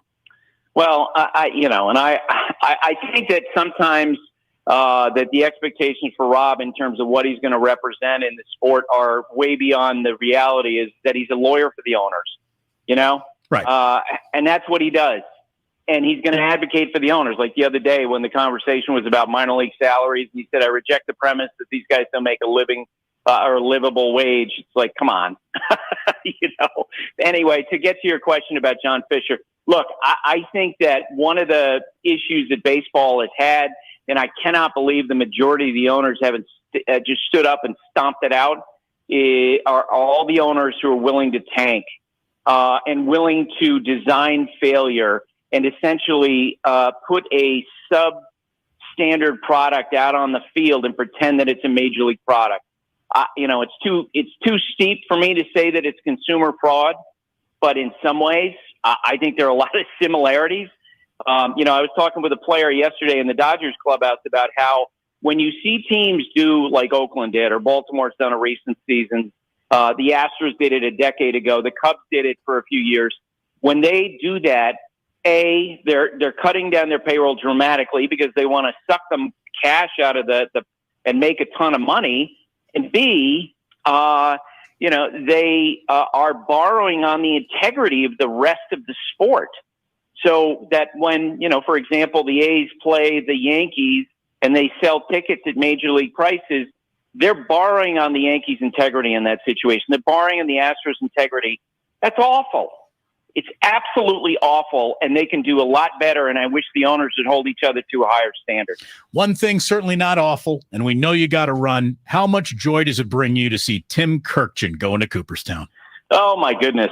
I've known Tim for 32 years. Nobody loves baseball more. You guys know that. He has such a joy out of this, and I have had a great time since this vote was announced last December of just tweaking him and trying to figure out ways to make him cry when it comes on my podcast or to completely appall him. For example, I gave him sort of the benign question, have you worked on your speech? Oh, yes, I've been doing that. And I said, Tim, are there any other names in your speech besides your own? As if Tim is going to have an egocentric speech. He's going to thank so many people. He's a wonderful person. You guys read the story about his brother who has ALS. I can tell you that his mother, weaned for years and years and years, and he and his brother took care of his mom and did not want her to leave the house. He is a beautiful human being. He Well always said. is. Look at it this way. He'll actually be nice to Ray too when he comes on. That's how kind he is. Forget it. Yeah, exactly. Look, in the city of San Francisco, we're partial to busters who like baseball. So thank you very much for joining us today. And the next time we talk, I have a great story about that for you. Ooh, nice. That sounds like you just booked yourself for sometime next week. Yeah. Thank you very much. Buster Olney here on 95.7 The Game. We certainly appreciate his time just stopping on by for a little bit. And I got to tell you, Tim Kirkchen is one of my favorite guys. That guy, the way that Ray has nothing but utter contempt for the sports that he covers. Right. Tim Kirkchen is the total opposite side of that spectrum. He truly, truly loves the sport. He is someone who, if you really wanted to make sure that there was someone in a commissioner's role to ferry the sport to a better place, you could not pick anyone better than Tim Kirkchen. I mean, he could be a great commissioner just because he would put the sport first, which means they would never hire him to be the commissioner. Well, he But would put enjoys the sport first. You can tell he's got joy for the game. It's not manufactured. It's legitimate. He's got legitimate joy and enthusiasm for the game, and he also understands its history. So those are three traits right there. I don't know. What's Manfred? Manfred's a union attorney who's great at making money, but does he really love baseball? Does he really have a vision for the game? I don't really believe so. Based on what I've seen and heard from him, I don't believe he's got this great passion and enthusiasm for the game. I think he's got a great passion and enthusiasm to make money for the game. Look, this sport is going to look completely different in about a decade from now. Let's say you have both Oakland and Tampa ironing their situations out, which Manfred says needs to happen before any expansion is considered. But expansion is eventually coming. There will be at least 2 more baseball teams invented for Major League Baseball in our lifetimes, Larry. There's no doubt about it in my mind. There's talk of robot strike zones coming in 2024. But basically, there is no more National League and American League. Certainly not conceptually. I mean, that's what we call them. It's where they say they are. But to me, I think we're going to be looking at a sport that within one expansion cycle, you're going to add 2 more teams here, and there's going to be radical realignment. I think they're going to take everything that we looked at as tradition and completely stomp it out. I think that we're going to have 2 leagues and not even call them nationals or National League and American League anymore. Call them the Maze League and the Jackie League or whatever. Assign some great players' names to them, because there is no real difference in the leagues. The new West will be the Giants, A's, Mariners, and Dodgers. You want to geographically realign. I mean, there's the DH in both leagues. There's no doubt that I think that they will geographically realign everything to save just travel costs. I mean, baseball is always looking to make more money, and there's going to be a point where we've expanded as much as we can. How do we even make more money now? Well, let's travel less or travel, shorter distances. And I really think that that's going to happen at some point. Yankees and Mets will be in the same division at some point. The Cubs and White Sox, I think, will be in the same division with the Cardinals and the Brewers at some point. Like, I just really think that baseball is going to start spitting in tradition's eyes the way that college football has just crumpled up like a piece of paper, the concept of tradition or rivalry mattering anymore. If there's more money to be made pivoting away from tradition, baseball will make that pivot. I thought the interesting angle in that interview, or the interesting point that he made when you asked him about Fisher, was I went and did a quick count. He said, it's amazing how that baseball allows teams to not compete. There's 30 teams in baseball. I counted 17 that are competing and 13 that aren't. That's a high percentage of teams that are not competing for Even a title trying. on opening day. Yeah. So, and these are my teams. Here's competing: Yankees, Rays, Jays, Red Sox in the AL East, Twins, Guardians, White Sox in the AL Central, Astros, Mariners in the AL West, Mets, Braves, Phillies in the NL East, Brewers, Cardinals in the NL Central, Giants, Dodgers, Padres in the NL West. Those are 17 teams.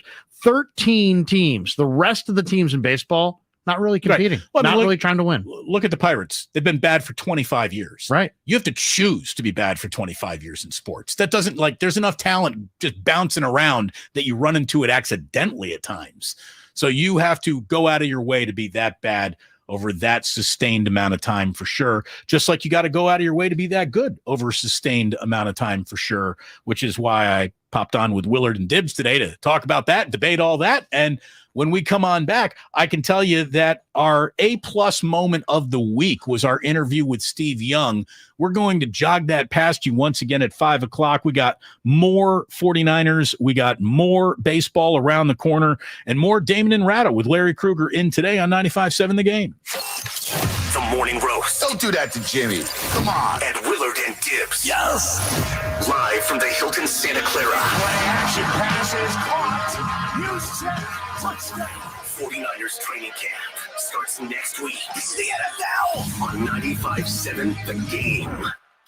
Now with Xfinity, you'll get unlimited internet with gig speed and supersonic Wi-Fi. With a 2-year internet rate guarantee, no annual contract required, and no equipment fees. Talk about knock your socks off.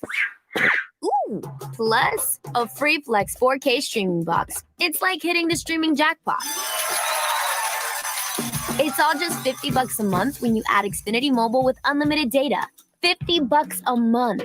A price that's truly jaw-dropping. Oh, literally. The speed you need at a price you want. Value that's simply bananas. That's the new Xfinity Supersonic Bundle. It's kind of a big deal. Go to Xfinity.com/gig, call 1-800-XFINITY, or visit a store to learn more. Limited time offer. Restrictions apply. Requires paperless billing and autopay. New gigabit internet customers only. Xfinity Mobile requires post-pay Xfinity internet. After 24 months, regular rates apply to all services and devices. Mom, Dad, you should shop Amazon for back to school.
Now back to Damon and Ratto, brought to you by BMW Fairfield on 95.7 The Game.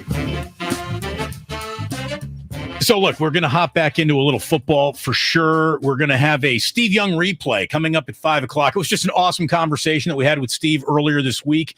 And it's a rare thing here on 95.7 The Game that he hops on 95.7 The Game.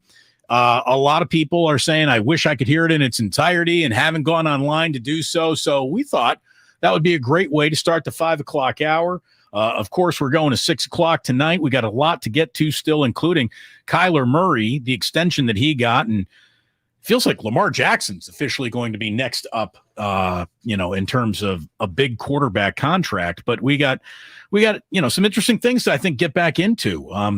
What I was going to ask you right before Buster only joined us, and I'm waiting until the soundbite gets up here, and then we're going to kind of dip back into that. But when we had Jack Hammer on, intimidating name, the Santa Rosa Press Democrat, he talked about how, Trey Lance has essentially played in 5.5 games. And he's already been injured twice. What do you think is the real reason why they're moving on from Garoppolo? His ability or his availability? Because I thought the biggest reason was a lack of availability. And if they have found themselves another prone to injury quarterback, that's where this becomes a quick disaster, does it not? Yeah, absolutely. If they're leaning on Nate Sudfeld and Brock Purdy, are you better off than you were when you leaned on CJ Beathard and Nick Mullins? I do believe so, but not a lot better. You're not a lot better off. I would say that it's easier and less combative to say it's about quarterback availability.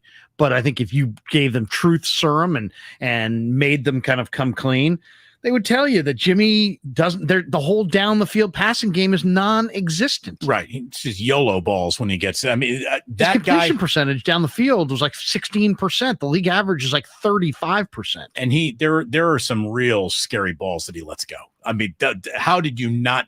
I've never seen anyone throw a breadbasket pass to more middle linebackers. I mean, it felt like. How about the Super Bowl against the Chiefs?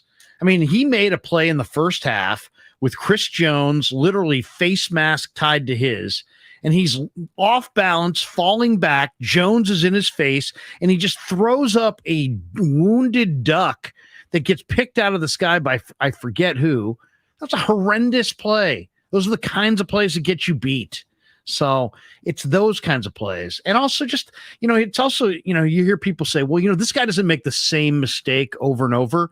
Jimmy makes the same mistake over and over. He really did. Kyler Murray's 5-year, $230.5 million extension. There's a lot of debate about, is he worth it? Is that guy worth it? To me, to the Cardinals, yes. I mean, to that team, he's absolutely worth it. I mean, he's their best quarterback since Kurt Warner, bar none. One more good season, he's officially in the pantheon of the 10 greatest players in franchise history. Might not be the best franchise, history to join, but he's right in the middle of it. And what are the Cardinals without him?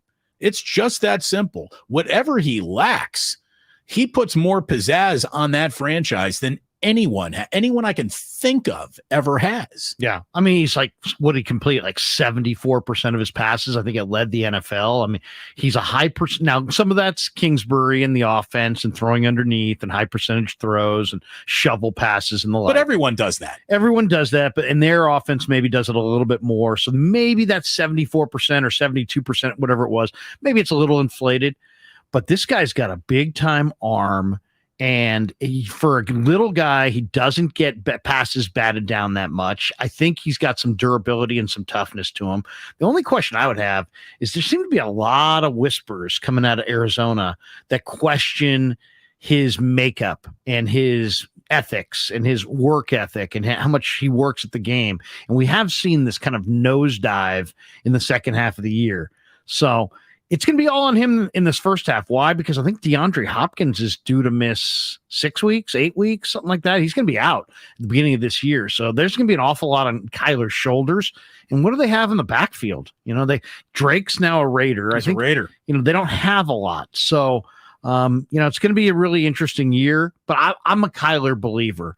But I also have heard those whispers that you know, that are those he's are a little those bit the about himself and not the hardest worker and this and that, but I can't really verify any of that stuff. I've always said, are those the whispers that you hear as the team is publicly, you know, sort of, if we don't offer this extension, we sort of want to set the table for that happening. They do the math. They decide, yeah, you know, we're going to go ahead and extend him out anyways. And we'll probably never hear another word about any of that now. You know, that feels a little hodgepodgey to get you through the doubt of the moment, if you will. He did have that terrible throw. Was it in the end zone where he had that terrible, you know, just kind of threw it up for grabs? The YOLO ball. Yeah, I mean, you don't get a lot of those. What do the Ravens do with Lamar Jackson? I think they got to give him anything he wants. What are they without him? Seriously. I mean, you know, well, he plays his kind of style of football where he might get who lives in the world of ain't going to get hurt in football. I never understood that. The way he plays, he's so conducive to getting Look, I saw Jimmy Garoppolo tear his ACL running out of bounds. You know, there is no safe space on a football field. Does Lamar Jackson take more hits? Sure, because he is one of the more unique weapons we've seen. And I don't think the Ravens got a functioning shot of relevancy without him. He's an MVP. And he wasn't like one of those courtesy MVPs. He dominated that year.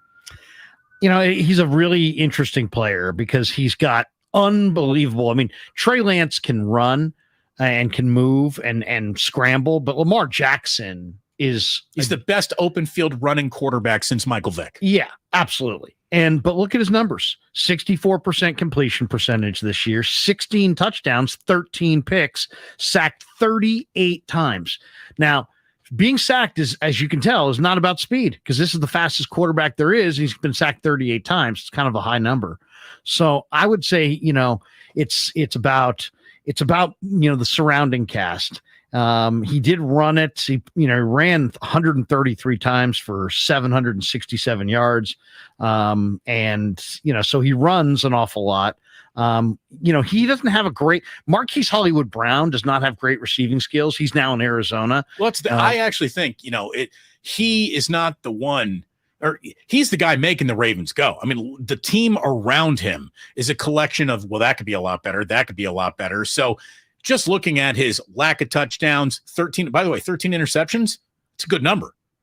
I think it's a pretty good number in the pass-happy world that football lives in. Not compared to 16 touchdowns. I mean, no, that's the problem. Yeah. But that, to me, is a reflection on skill position players as much as anything else. He doesn't throw the ball well. He doesn't have a great arm. I think that's a little bit nonsense. I really do. I think he's a very good football player. And again, I don't know what he's worth on the open market. To the Baltimore Ravens, he's got to be the most expensive man in the room at all times. Real quick, we got 52 days until the 49ers kick this bad boy off. Niners are at the Bears. That should be an absolute undressing of the Chicago Bears for Kyle Shanahan, because if there's one thing I know is that guy can officially coach. He will have the better team that day. Eberflus has never coached at all. And then there's, of course, always this in play. The Bears still suck. The Bears still suck. The Bears still suck. The Bears still suck. We really suck. Yes, the Bears still suck. That should be a 2-touchdown win for the 49ers. And look at the Bears' weapons. I mean, they just don't have They got nothing. They got Darnell Mooney, who's probably the guy who had the best rapport with Justin Fields last year. But then you have Byron Pringle, Velus Jones Jr., who's nice, but I mean, he's a rookie. They don't have a lot of receivers. Yeah, nothing. Cole Kmet, their tight end. Then you look at the defense. They lost Khalil Mack. They lost Akeem Hicks. It's not the same defense either. The zenith of they're going to trade Robert Quinn. The zenith of the season will be 5 wins. If they can get to 5 wins, it'll be a freaking miracle. I think they're a solid underplay. I think the Vegas total is 6 or 6.5, and I say go under for sure. Under. Are you bullish on the Raiders at all? I am bullish on the Raiders. The Raiders had a really good offseason. I mean, the Raiders were a playoff team that added Chandler Jones to their pass rush and the best receiver in pro football, and Devontae Adams. I can't figure Chandler Jones out, though. I mean, there's never been a cheaper 10.5 sack season ever. He had 5 in the opening week, and then in the following 16 weeks of football, he had 5.5 sacks. Chandler Jones, to me, is a gonna pop or gonna disappear type of player. Maybe next to Max Crosby.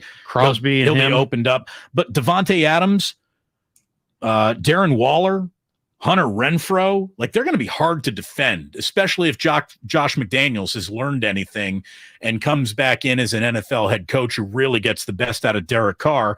Derek Carr, Josh McDaniels, they got a lot of new toys, but that secondary is living in a division that I think gets them cooked.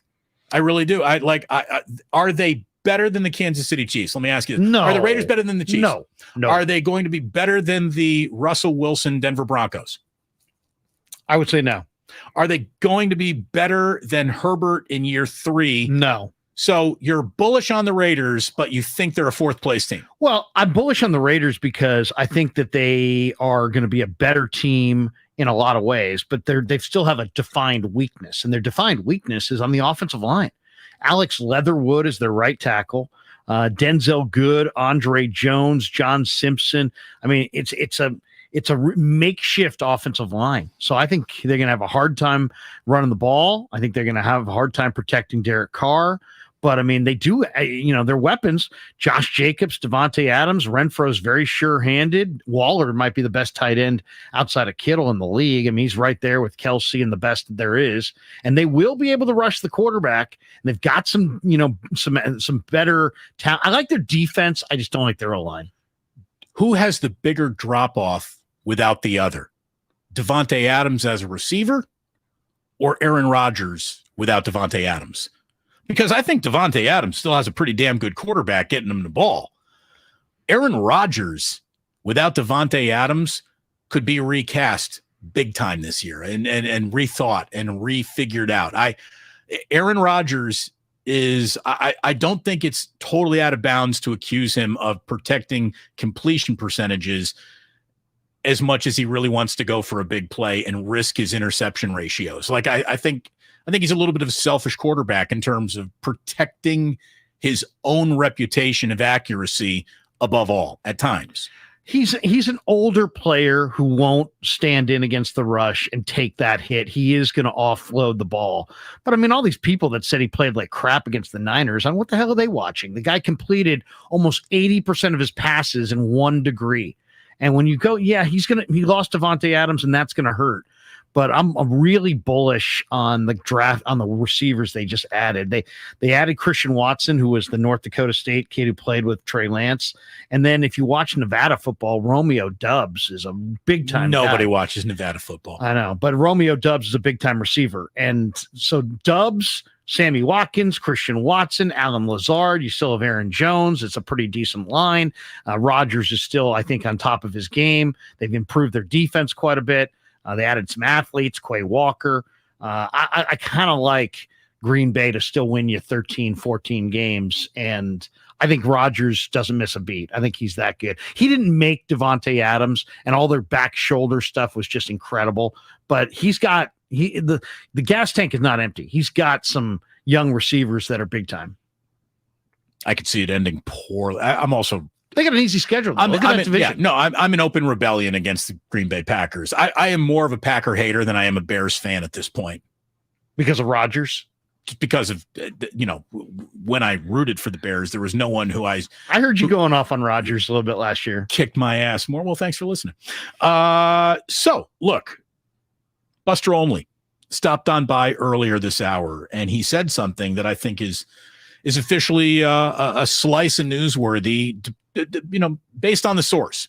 Buster Olney is officially keyed in to the way baseball works and conversations and trade possibilities. And when asked about if the Giants are going to go over and really make a push for Juan Soto, Buster said, so I don't think that the Giants are going to take a run at Soto. I put that number at about 5% based on what I heard about them landing him. And I do think it does make sense for them to look at what's coming down the pike and at least evaluate the price of an Aaron Judge, or after next year, Shohei Ohtani, who likely is going to be available, because they do feel like when you watch him play on a day in, day out basis, they need an anchor. 5%. I mean, there you go. And I think you and I both are in the camp that, hey, this is going to be a great topic for us, but there's no way that they actually get that trade done. And let's be totally honest. Aaron Judge probably isn't leaving New York. And if he does, the Giants feel like a good luck with that baseball team. Shohei Ohtani, it would make so much sense how the Giants have not prioritized getting a Pacific Rim All-Star in here. They full court pressed him, man. They wanted him. They sent Buster. They sent Boach. They sent everybody to try to get him. They just couldn't get it done. He didn't like the crime, apparently. Was that it? He didn't like the crime in San Francisco. So that's one of the reasons why he didn't come. Well, that's not going anywhere. So if that's going to be a hold I never heard that. Yeah, I did hear that. So he just wasn't comfortable. And I think he also wanted to go to a place where he wasn't just going to be, he had come from a place where, obviously everybody, like the Ohtani town that he's from, everyone wears a jersey on a day he pitches. Everyone in the town. Like if there are 10,000 people in that town, 9,500 wear Ohtani jerseys. And I think he did want to go somewhere that was a little off stage, even though he's reaching the stage of Major League Baseball. He didn't want to go right into the middle of, Anaheim's a very nice place to hide as a major leaguer. Ask Mike Trout. You know what I mean? That's Albert Pujols. Yeah, I think he coveted a level of,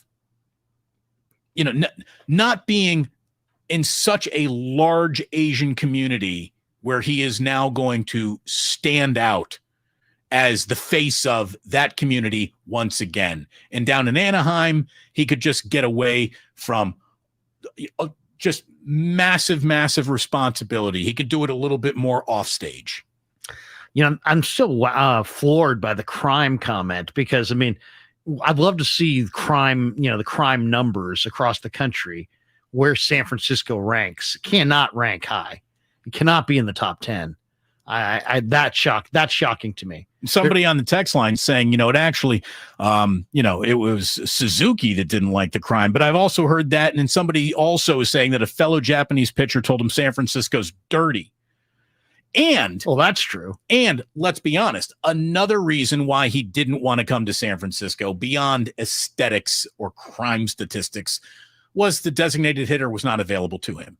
And he very much wanted to be the two-way player still. So there's a different rule book up here now. So maybe that opens up this as a destination. But I've heard, and I read a story that Ohtani, free agent, is baseball's first $60 million a year player. He will be worth I think the number I saw was $62 million a year if you based on what he would make as a pitcher on an open market, if you based it on what he would make as a hitter on the open market, and you find a sort of like sweet spotted those two numbers, he will be baseball's first $60 million a year player. And if look, they're not about to spend $50 million a year on anybody. Well, the whole Farhan in charge. Yeah, right? I don't know. Did they go after Stanton? Did they go after Harper? Did they try to go after those players, or were they in those biddings just in name only? There's a way to do it. Bridesmaids. And and I know there's a way to do it where it looks like, man, we tried. We put in the old college try. Let's talk about these three guys for a second, because I've actually heard Buster made it sound like Ohtani might be a free agent, but he wouldn't be traded. I actually saw this morning that MLB.com wrote an article where they said the 10 guys most likely to be traded. He was one of them. Shohei Ohtani was one of the guys that they're saying is the 10 most likely to be traded before August 2nd. So that might be the trade. There's always so much talk about trades, and then it always winds up being nothing. But if Ohtani got dealt, now that would be an interesting one. Didn't they just draft like 19 pitchers in a row, a draft to go down in Anaheim? So there was all pitchers. You would think that for the very first time, this, the Anaheim, if they were to trade a guy like Ohtani, would be coming after robust minor league hitters. Who are the minor league hitters that they could trade to Anaheim to land Shohei Ohtani? Who? That's the thing. You could trade the guy you just drafted. They give them their next Shohei Ohtani, Reggie Crawford. But let's look at Judge for a second. Judge is going to be 30, and he's probably going to command a 7-8 year deal. So I can't see the Giants outbidding the Yankees one, and I can't see them wedding themselves to a player who's going to be 37, 38 at the back end of the deal. I can't see him leaving the Bronx to come here, but I also can't see the Giants wanting to invest that number of years in a guy who's had injuries, and you're going to be paying for his 30s, basically, where it almost promises to be more injured. As far as Soto makes sense, I think, from the standpoint he's young, and so you got a reasonable expectation, but I can't see the Giants trading the kind of prospects that it would take if Boris is not interested in an extension and he just wants to drive him to free agency. And that sounds like what I'm hearing from Boris, that he's framing this as whoever gets Soto gets 3 years of really good baseball. Right. In other words, he's not signing an extension. I think that's kind of a deal breaker for the Giants if they're going to pony up 6 or 7 prospects, including maybe their top 3 or 4 guys. Well, and it sounded like Buster was just saying that the new number is going to start with a 5. I mean, we will be looking at baseball's first $500 million contract. It doesn't seem like Farhan wants to be in that lane. I don't think he wants to be a precedent-setting general manager setting the market. Just doesn't seem like it. If he is that way, I have seen no indications up to this point that tell us that. Well, and honestly, not to give Farhan an excuse to not get aggressive in terms of adding the best players in the game, what does a $500 million a year player, or not a year, but what does a $500 million contract on this team do besides solve one problem? This team's got more than one problem. I mean, that would be 2. Because you're getting a starter in Ohtani's case. Right. Well, that's the thing. But let's starter and a hitter, and you're getting a draw. But I'm going back to Soto. What is Juan Soto doing? Giants make the trade today. He sets the walk record. He is in the Giants lineup tonight. What is their record for the rest of the year? Are they going 70 games left? They probably go 40 and 30. Right. Are they going 50 and 20? I don't think so. Because he's, what are they going to do with the bullpen? That's their problem. They got 2 starters. They got a really inconsistent pen that you don't know who's going to fire night after night. And they got a really inconsistent offense. So, and a subpar D. Subpar D. They're the worst defensive San Francisco Giants team I've ever seen. Yeah, it's a circus on D. Yeah, so, I mean, but he would put butts in the seats. He would make them relevant with the casual fan. He would make them, they would go from a colossal bore to pretty watchable and kind of fun. Yeah. So, I mean, I've seen it, and I've seen people say it, and I agree with them. The Giants are boring. Their biggest problem, this isn't the worst Giants team of our lifetime. I've seen 10, 20 different Giants teams that were worse than this team. But they're right there with the most boring Giants teams I've ever seen. They are searching for just a hit over the first 4 innings of any baseball game they're in. Video NyQuil, night after night after night. It's hard to stay awake. It's not going to be Ohtani. It's not going to be Soto. It's not going to be Judge. Can you go out and get a deal done for Wilson Contreras? He's not going to cost $500 million. The Cubs are about to deal Wilson Contreras. Guy's an all-star catcher. Giving up on Bart? Today. Really? I would give up on Joey Bart right now. He's got big power. Stop it. You're not denying that. He's got big power, and he could find himself, and you might be looking at a 40-bomb guy somewhere else. As long as you're cool with that, that's fine. I'm not saying I'm wed to Bart, but man, I'd have a hard time trading anybody who has that kind of power. He does have big. I used to joke around with wind Ray. Up with 40 homers a year. In the pandemic, and I was like, oh my God, did you hear that off the bat? And now, every time he takes an over 4 with 3 strikes out, Ray's like, can you hear that too? So, unlike Ray to throw it back in your face. I was absolutely on the Bart excitement moment. And yeah, he does have big time power, but he also does not make contact. I mean, this guy is a 158 hitter. I know. He's 158. You have all the power you want at 158. So was Matt Williams. Matt Williams was a little bit before you got here, but Matt Williams, 86, maybe 87, 88, 89. He was on that AAA major league back and forth, hit 3 Titanic bombs and then hit 108 and be farmed out. And he eventually figured it out. Maybe Bart could be like Matt Williams. We'll see. So far, not that impressed, that's for sure. And he had the worst at-bat in the season, full of bad at-bats just last night. Like, he doesn't even know how to take a pitch. That's unforgivable to me.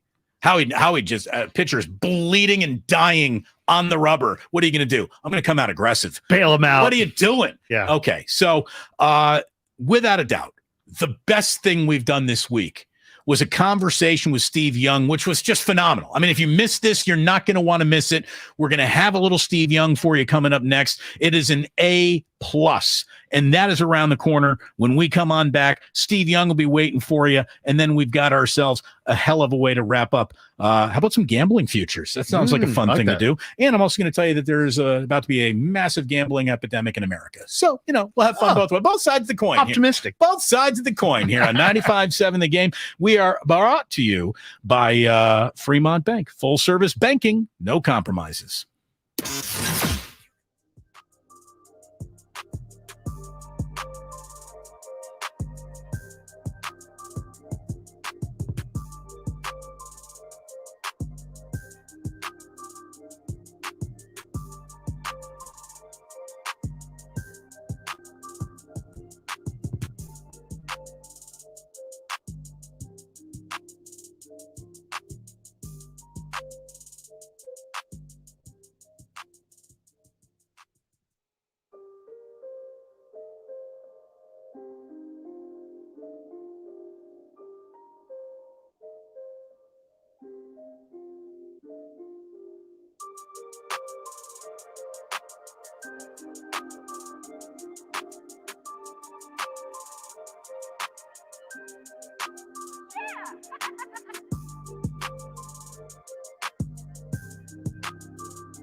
AmericanEagle.com at 877-WEB-NOW-1. That's 877-WEB-NOW-1.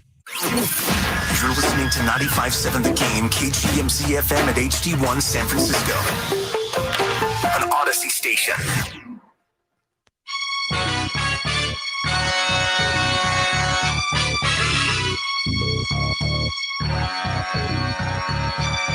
Now back to Damon and Ratto, brought to you by BMW Fairfield on 95.7 The Game. Indeed, we are brought to you by BMW Fairfield. BMWFairfield.com today. Book your visit. Go up and say, man, this place is nice. These cars are nice. BMWFairfield.com. So, one of the nicest moments of the entire week, without a doubt, was a conversation that we had with Steve Young, because we got to dangle the fresh meat that is Larry Krueger right in front of Steve Young. And he said, man, I would like to do a segment with Larry here on 95.7 The Game. And we all benefited from it. And you will too. If you've already heard this, it is fantastic. And you know that. If you've missed it, well, here is your opportunity. Steve Young on 95.7 The Game, Damon and Ratto with Larry Krueger in. And we began by asking Steve about the relationship that he's got with Trey Lance right now and the work that they've done together recently. Well, we were down at the facilities doing a workout, and we got a chance to just chat around just, first of all, get to know each other a little bit, but also just tell some stories about, give context for, like, whatever your fate. Like I said, any footprints that you see ahead of you, they're mine. Like there's no way that you're going to go through something in the next 10 years, specifically in San Francisco, that I don't have some context for, or have some history with, or some unusual situation, from being on the front page of the Chronicle when they blamed the Gulf War on me in 1991 to, there's all kinds of, so there's nothing, it's funny, but it's not funny kind of thing. And so I think Trey I just want to let him know that part of it, that there's whatever path you're on, there's people that have kind of walked it in not exactly the same way, and just some context for how to have some resilience to it, not try to focus on the things that are most important. And, and I remember chatting with Jimmy when he first got here. Like, I'm very open to giving whatever I can to pay it forward. People did that for me. And so I had a nice chat and threw the ball a little bit. And I tried to show him that I could still throw it, just that, things that are really important, Larry, is to show Trey Lance that Steve Young can still throw the ball. Exactly. Whose arm got tired first? Yeah. Was there arm fatigue? Yeah, right. I had no fatigue issues. Did he have any fatigue issues, Steve? No, he didn't. I got more onto that. I got more information on that. One thing about Trey, and I said this last week, one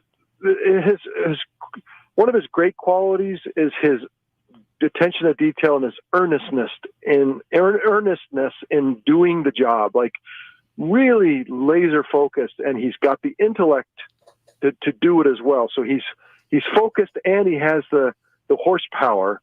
And so in that way, there's not going to be a detail he misses. He's not going to have things not memorized. That's a double negative. He's going to be able. That's why I say I have high confidence in him processing on the field. And so in that earnestness, sometimes like any good quality, you can have too much of it, and you can be so earnest that you're so in. And I think, Philadelphia Eagles draft. Now we went to Indianapolis. Quarterback, help me quick. Carson Wentz. So Carson, I felt like, had the same issue a little bit, in that he's a perfectionist. He had the ability to be perfect, and in that perfectionist effort, it kind of almost drove him into the ground. And so I really want to have Trey not feel like, that everything has to be perfect, or that, because he has that tendency in him. And that's not that's part of the solution. Part of the reasons why the 49ers took him is because he has that processing power, that earnestness about the job. He wants to get to wants to have all the data. He's not, and that's one of his talents. It's one of his God-given talents. And so in that way, you don't want to take away from it, but I've seen it where when it's overdone and people don't know when to stop, and when Mitch Trubisky had a little bit of this as well. And so, and I don't want to see Trey trying to be perfect, trying to live up to, the ghosts of the past or even the ghosts of the present, and trying to do all that and live and trying to do it all at once. Can a quarterback room exist, Steve, with a proven and very much liked quarterback like Jimmy? I mean, that feels like that first 2 or 3 game losing streak, should it come around, because a second-year quarterback is, maybe just struggling while the rest of the team around him is very much built like a win-now football team.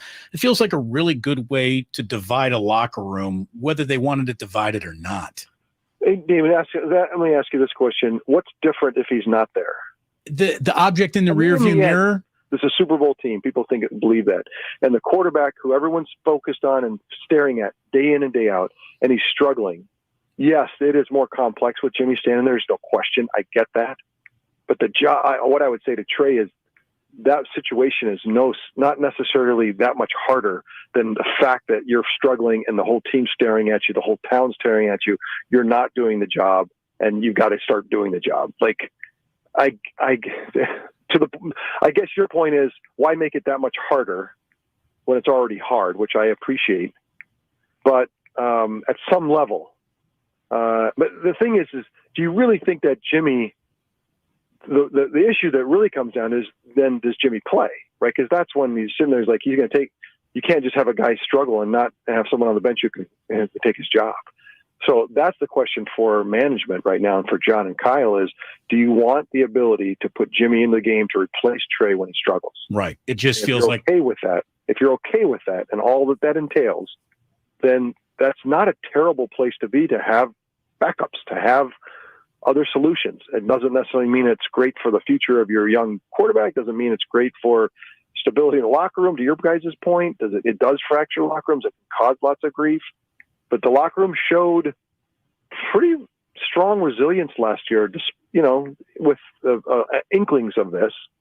So I don't know. I because I grew up in 6 years of it with Joe and the enormity of it all, I'm less sensitive than maybe you are to the whole drama.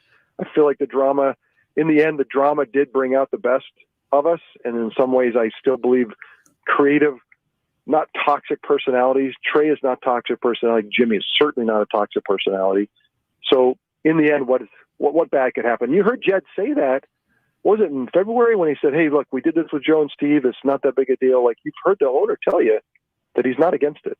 Steve Young with us here. Garoppolo, even his harshest of critics would have to agree, he is a professional of the highest degree. And as you look at him taking care of his profession and his career, would you advise him to exist now on the 49ers timeline and tempo of business, or just demand his outright release? Like, what do you think is better for him at this time? It feels like he knows that he's done a good. He was a good soldier last year and did everybody a service, and helped the locker room stay together. And they went almost the distance. I mean, it's pretty amazing. And some real drama. I mean, in LA, that in the final week. I mean, it's just some great stuff. And then, there's going to be some people around the 49er facility that will say, man, did he screw us with this injury? Like, he should have told us, or he should have, so there's this piece of the puzzle around getting healthy, and then some puts and takes, positive last season, not great about the injury. I think the number one thing is get healthy, then prove it. That's what has to happen for everybody. Get healthy and then go prove it, whether it's in a preseason game, whether it's in preseason practice, whether it's in private workout, prove that you're healthy. Once that day comes that he's proven to be healthy, then I think probably Jimmy should say to the 49ers, okay, what's the deal? And if they kind of look into the sky and then I think that's when he says, look, I've done my part, and I'd really appreciate my release. And you've scoured the world for some kind of value. You've looked for any kind of opportunities for trades. And short of, hey, look, Jimmy, we want you here on the team. We want to pay you. We want you to be a backup. and Jimmy says yes, I mean, short of that, I feel like get healthy, show the world that you're healthy, get the team a minute to kind of react to that, and with the rest of the league to react to that, and then, days, not weeks later, say, look, there's nothing happening, just release me. I suspect that's what I would think about doing. Steve, I have no concerns about Trey, the person. I know they got the right person. I think the 49ers at this point know that they got the right person. But now let's transfer from that to the player. What concerns do you have as far as Trey Lance, the player? I know people have talked about his accuracy and questioned it. I was at the minicamp. I thought his accuracy looked pretty good. So overall, I probably have some questions about his game, but I'm really interested to hear what you have to say about his game. Yeah, it's hard because, Larry, we're learning. Like, we learn a lot in the practices. Like, we're redefining Trey every 30 throws. Sure. Because it's just not that much to go on. And so I agree with you. The person and the person processor on the field. Half of the two things you got to do in the NFL generally, and true for quarterback in general: process and deliver the ball. And there's a lot to each one of those. I get that, but processing Trey is check the box in my mind already, even as a rookie and even as a second player. Steve, were you surprised it's delivering the ball? And I said this a month or two ago. I'm not saying that. I don't know if it's not a supreme quality today. And I believe that it can become such, but I think that's a work in process. So nobody's like Jimmy is an A+ deliverer of the football. He might not deliver the right place, right time, but as far as delivering it, that's where the processing thing comes in. But getting the processing done, finding the right guy, and then delivering it, that's where Trey, needs to prove to all of us that he's a elite deliverer of the football. I really believe he's already an elite processor of quarterbacking. Now it's just show me that you're an elite deliverer. And the truth is, you say you don't think he is, Steve. I'm like, let's just see him throw another 200 throws in games, but I suspect that's where the growth is going to really show up. Steve, were you surprised at all how little he got used by Kyle Shanahan, who we know, is sort of coach who draws up napkin plays everywhere he goes when he sits down for dinner? I was a little bit surprised that he didn't use last year as an opportunity to get him just a touch more seasoning here or there. Yeah, I got to be honest with you. Everyone knows how positive I am on Kyle and his innovation and really kind of best place in the league to play a quarterback. I told people many times, publicly and privately, if I could be myself as a young player right now and choose where to go, I would go here. And that's not because I was here. That's absolutely where I'd be. But I was surprised. I thought that Jimmy, because of his personality, would be open to figuring out ways to get Trey on the field. I thought there would be a package of Trey Lance domination plays that Kyle could come up with. That didn't happen. Then even when he had chances to play, it seemed like he didn't want him to engage in a full game plan. Running around, what did he run against the Cardinals 16 times out of the huddle? It was like, so there's some oddities about it that makes you wonder if Kyle believed that he was, how much he believed. It's just hard to know. Based on what you watch and what you see, you think everything feels like he should be getting more opportunities and playing more, but it didn't come. And I don't know if Kyle's, to me, Kyle needs to win it. He knows he's been knocking on the doors of Super Bowls. He knows he has the team to do it. If there's a way to go get a Super Bowl, he's going to try to do it. And the fact that he didn't use Trey last year unless he was pushed for it, I don't want to say telling, because it feels like we're in a good spot right now based on no gameplay in the 22 season. But it does, your question, I think where you're going is, it felt odd, and it did feel odd to me as well. How does Trey become the leader of the 49ers? And when I say that, I mean truly, authentically the leader. And how did you do it? Because, you walked into a locker room that wasn't divided. They were all with Joe. You know what I mean? In this locker room, there's some guys that are probably with Trey. There might be some guys with Jimmy. He's now trying to establish himself as a leader, but he has to do it authentically or the guys don't buy in. How does he go about that? Number one is to do the work. you're not going to get anybody to follow you if you're not doing the work. Number two, every time you're under the gun in the media or on the field, and what I mean is when the lights are on, when everybody's looking at you and they're looking for your reaction, something bad's happened, you've lost a game, you've thrown an interception, you're struggling, something's gone haywire, practices, games, in the media, post-game, during the week, never allow the I call it mitigation, so that explaining all the reasons why things are going haywire. Own it. Be the one that does the Tom Brady, Peyton Manning, Aaron Rodgers, Drew Brees work, Russell Wilson. That they own it. They don't pawn it off. They're not subtly letting you know that the receiver turned the wrong way. You've got guys back. So when it matters, they know that Trey is good for it. And I think that's why Jimmy was such a hit in the locker room, is because he was really good at that. And what was that, number 3? I can't remember. And then after you've kind of handled all those things, you got to go win. You got to win ball games. And you can do all those other things really well, and it'll give you a place to survive, but you will not thrive and lead the locker room until you win. And once you start winning, then I think it feeds on itself. And unfortunately in San Francisco, you can go to championship games and lose, and that doesn't necessarily solve the problem. It gives you more time, but you have a Super Bowl ready team. You need to go win the Super Bowl, and until then, you're not going to keep you from leading the team. You'll be a leader of the team once you do those fundamental things and start winning. You'll lead the team. Hall of Fame quarterback Steve Young here. What a treat on 95.7 The Game. And I'm just going to warn you that this is the one question, if you don't answer it carefully, Steve's going to get aggregated and get you in trouble. So I'm setting it up for you here.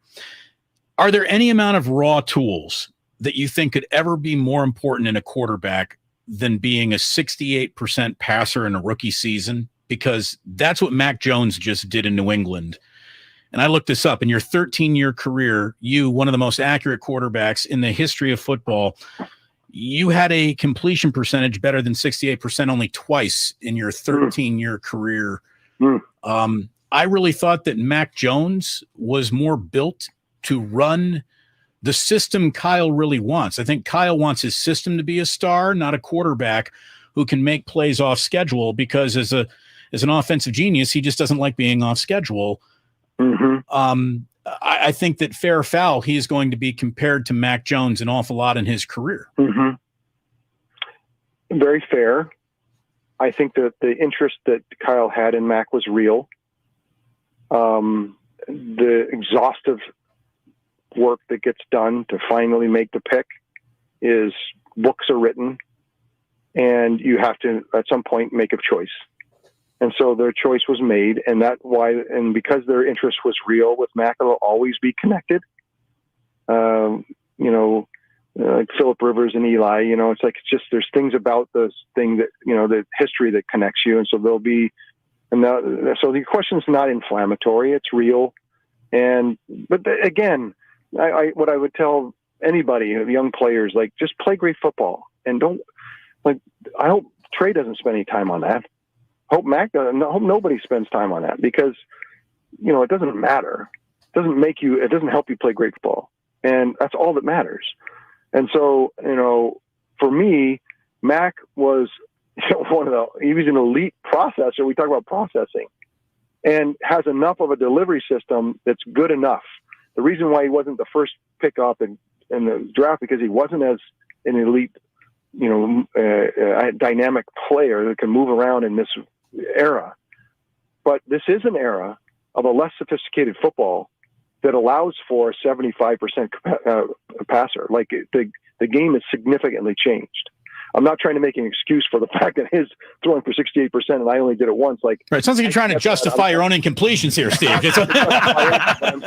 But I want to be honest, so that people who are listening need to be honest as well. The game has changed so dramatically that I really believe that Mac coming out in 2021 was not the prototype for the future of the next 10 years. Okay. There's so many yards to go get. Free yards from a quarterback spot. so many first downs, so many touchdowns, so many game-changing plays that to not have that, to actually take somebody that does not have that in 2021 felt off.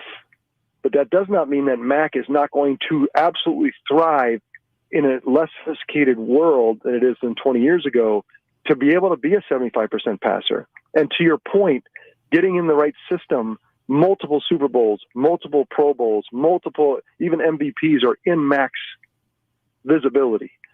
But when you sat back in 2021 in the warmth of April or May or June, trying to figure out what the next 10 years in the league looks like, you did not necessarily lean in to somebody who wasn't a dynamic. And when I say dual threat, that's a college term. Dual threat means is you are an elite passer who can run. Because if you're not an elite passer in the pros, there's no threat. So a true dual threat pro quarterback is an elite passer who has legs. In college, it's not necessarily as demanding, and so then that one's more a runner a guy who can run around who can throw. So to be somebody in the next 10 years who plays in the NFL and thrives as a dual threat in those terms needs to be, number one, an elite passer of the football, and then they can run. And because Trey has that potential, it's hard not to lean in. Steve, thank you so much for joining us. It meant a lot to Larry. It meant a lot to us. It meant a lot to the station. We really appreciate your time. Thank you so much. You're great. And I really appreciate you guys. Fun to talk. And you guys, to be honest with you, I always said this about Larry. Ask pointed, tough questions that I think always get me thinking, and you do as well. So I appreciate the conversation. There you go. I mean, what more of an endorsement do you want than that? Steve Young listens to 95.7 The Game. He might appear elsewhere, but he listens to this station. Couldn't help but notice that. He's, I love Steve, and come to admire him through the year. I admired him as a player. Who would not, right? But getting to know him the last couple of years, I love how invested. I think I even told him this. I love how invested he is in the Bay Area. But I also love how invested he still is in the Niners day to day and in guys like Trey Lance. He doesn't want to just watch Trey. He actually wants to get in his car, drive over to Santa Clara, and impart some wisdom. And he said it in this interview where he's like, hey, look, any road Trey's going down is a road that I've been on before. It's really true. And look, he's a very good broadcaster. He's good in those stand-ups on the on the field. If he wants the career in television, I couldn't believe that Amazon didn't come after him like they went after John Lynch. Why don't you go after Steve Young? Because that's the guy who I think could be phenomenal in a broadcast booth. But even on pre and post, he's very, very good. I was always surprised, like you said, because he still is invested in the sport of football from a hands-on point of view, that he never wanted to go into coaching. I mean, you want to talk about I'm not surprised. An offensive coordinator? That guy doesn't have an offensive coordinator's mind? No, it's the job sucks. I mean, I used to coach, I used to scout.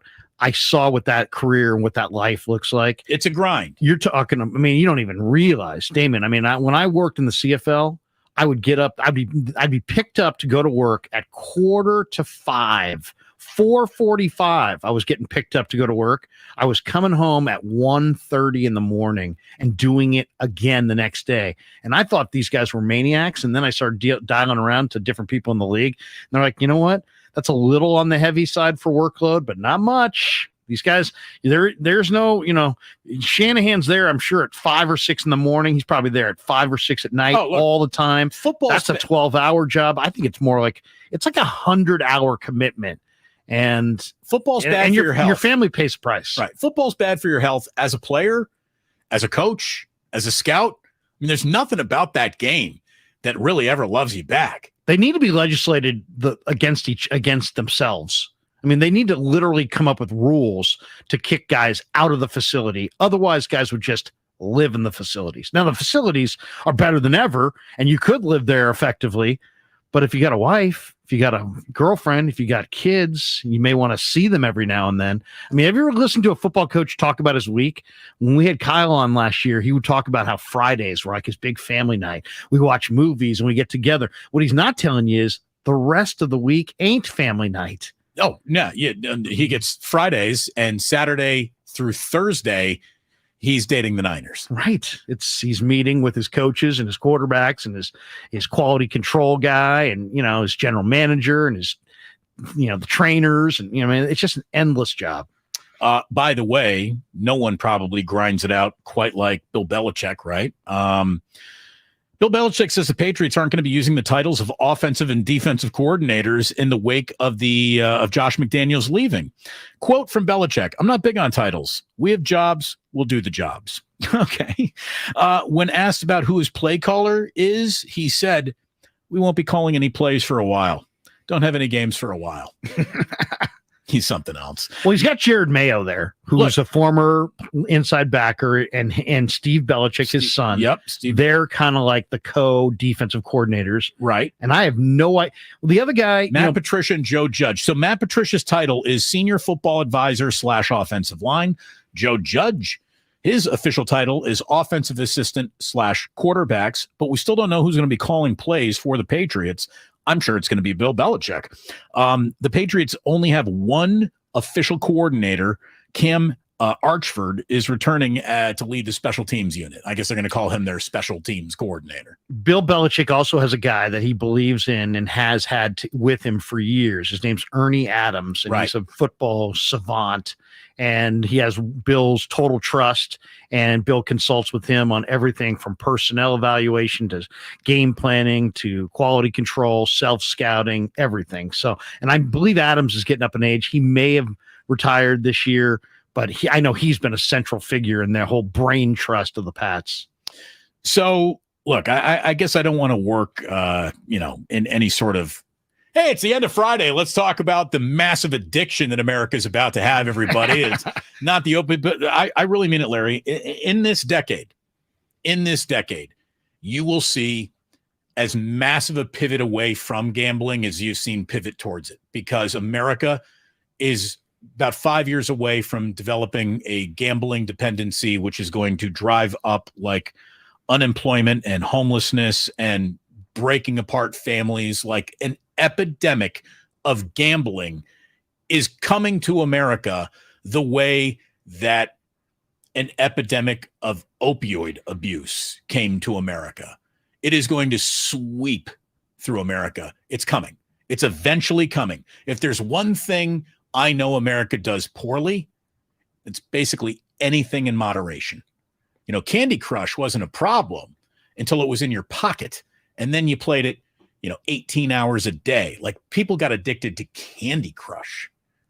So I really think that there's. I almost ran over some guy playing Pokemon at like 1 o'clock in the morning, and I took a left on a street in Walnut Creek, and all of a sudden there's like 4 kids crossing the street, walking through this like park, and I almost hit the guy because it was like 12 o'clock. I was just wanting to take a U-turn, and I'm like, dude, what are these guys doing? And they're all looking at their phone. My kid's like, Dad, they're playing Pokemon. Do you ever see the like meme? Pokemon? You got to be kidding me. There's an old meme of like an old man sitting in a rocking chair, and his grandson is in front of him, and he's obviously playing Pokemon. And underneath it, he's like, in my day, we chase girls.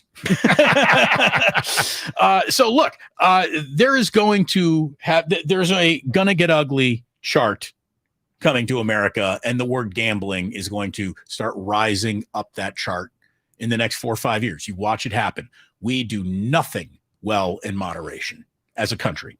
As a matter of fact, a study in Europe they're taking gambling companies off the jerseys now, telling soccer players that they can't get in bed with that because they think that there is a level of gambling addiction now in Europe that has just gone way too far.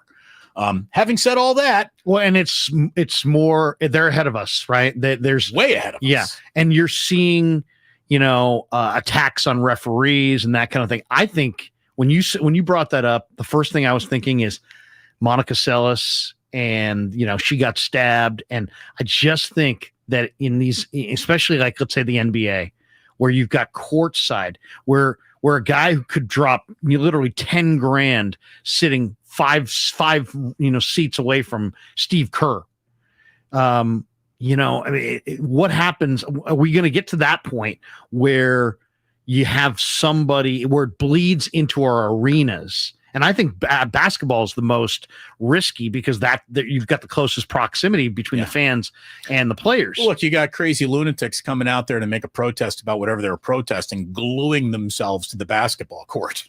That happened in the postseason this year. A lady tried to glue herself to a basketball court in Minnesota. And where was she from? Of course, San Francisco. Well, and as we mix in some of these other things, like, when players want to rest, what happens if the Warriors are playing the Kings and they're up 12 and the spread's 7? And you know what? They got another game tomorrow against a better team in the West. They got another game 3 days from now against even a better team in the West. And Kerr's like, Steph, come on over. We're gonna ride this out with somebody else. We got enough of a lead. And you're sitting there, some guy who's got thousands of dollars on it going, no, you cannot take this guy out. Well, right now, that guy's not going to say anything to Kerr. But as time goes on, I get a feeling that as gambling becomes more prevalent and people who are novices are trying it more and more, I would not be shocked if somebody confronts an NBA coach and says, what the heck are you doing? And even maybe he's not physically threatening, maybe he's just verbally threatening, but I think we're going to see stories pop up, Damon, where the spectators are having an impact of some kind that they didn't have previously because of the introduction of these kiosks. There's going to be one at Wrigley Field this year. There is one at Wrigley Field. Probably going to be gambling kiosks inside arenas going forward. I would not be surprised if we start to see fans start to get unruly and kind of blur those lines between, which are right now, even though the fans are right there, there's still there's like a societal norm that you do not cross that line. But I think as gambling becomes more prevalent, I think that line's going to be blurred. Feel like they've spent, they're entitled. Right. They bought a reason to yell at you. Right. They have a financial reason to yell at you. Exactly. And scary. I'm afraid it will get ugly at some point. And there is going to be, the way that it's going to be like cigarettes eventually. Like, hey, you gave everybody cigarettes and then everyone started dying of lung cancer. So what'd you do? Well, you put a little label on the side of it that says there is no warning label about gambling attached to it right now. It's coming.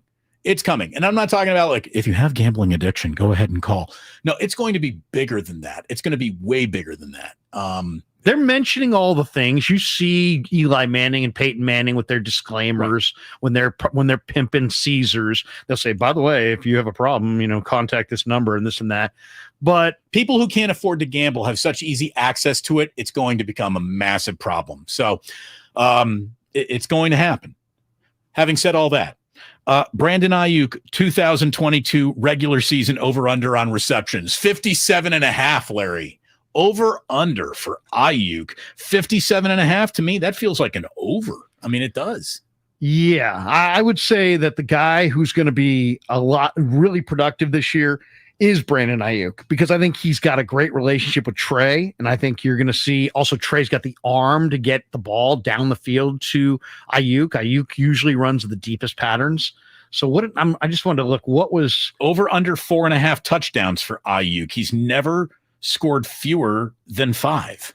Yeah, I like that over for sure. I like over the touchdowns. As far as receptions, he had 54. What'd you say it was? 57.5. Yeah, definitely. I like him over in receptions and in touchdowns. I think it's maybe like 65 and 10, something like that. Receiving yards, 775.5. Again, that feels like an over. It's time for Ayuk to have a 1,000-yard season. Yeah, he had 8.25 this year. This last year, I think his numbers are going up. He's the guy who's got the rapport with Trey Lance, but there's also more weapons here. They got a lot of weapons. Well, that brings us to George Kittle, because to me, I couldn't believe this. Do you realize that George Kittle's never had more than 6 receiving touchdowns in his entire career? Last year, can't stay on the field. It's a shame. So great player. I think he's not just the leader, Damon. When he's on the field, there's a swagger to the Niners that isn't there when he's not there. He means so much to kind of like their swagger as a team. I agree. He is part of their id. And when he is off the field, it certainly hurts. Look, maybe what's getting that guy banged up was the Jimmy Garoppolo, he threw him hospital balls. He really did. He threw Jimmy Garoppolo I think, was responsible for an awful lot of guys getting hurt because he just had them reaching way above, ball coming out high. You're exposing yourself. You're exposing your rib cage. You're exposing your knees. I think Jimmy threw hospital balls. So hopefully Jimmy's absence will keep the team a little bit healthier, just a little, especially Kittle, who felt like he was on the rough end of way too many hospital balls from Jimmy. We need to go over some Debo over-unders. Also, Kittle exposes his legs with his second and third and fourth effort. You admire it, but then you sit there and go, hey, you know what? You're begging for injuries. I love the way he plays, but you can't argue. I mean, it leads to injuries. NBA futures on the Warriors, Kings, and Lakers. Yes, we just did a segment about how gambling is going to get ugly, but right now, I guess you can have a little fun with it. We're going to come on back for one more segment with Larry here on 95.7 The Game. So stick around. We got some flowers to hand out before it's all said and done today. So Damon and Ratto with Larry Krueger here on 95.7 The Game. We are brought to you by Lucky California. Let Lucky California help you out with home delivery powered by Instacart. Right now, you can save $10 when you spend $50 using promo code LUCKYCA10. Place your order at shop.luckysupermarkets.com. The Morning Roast. Don't do that to Jimmy. Come on. And Willard and Dibbs. Yes. Live from the Hilton Santa Clara. Action passes caught. News check. Touchdown. 49ers training camp.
Here's what happened today on The Game.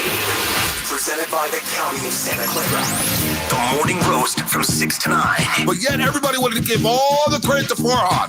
Farhan this, Farhan that, Farhan this. Where's the heat for Farhan now? Willard and Dips from 9 to noon. How are we 12 games back? 13 and a half. They're better. That's how. Is this breaking? The Dodgers are better than the Giants. Steiny and Guru from noon to 3. You're icky. You know what I mean? A little bit. Yeah. He grabs the mic. And Now you want to be the king podcaster? Okay, I get it, but I didn't like that infomercial right there. And Damon and Ratto from 3 to 6. This extra wild card is nothing more than a funhouse mirror. Oh, I just lost 50 pounds. Look at how good I look. It's not real. The best of the game, presented by the County of Santa Clara. Book a COVID-19 booster shot now at sccfreevax.org or call 211.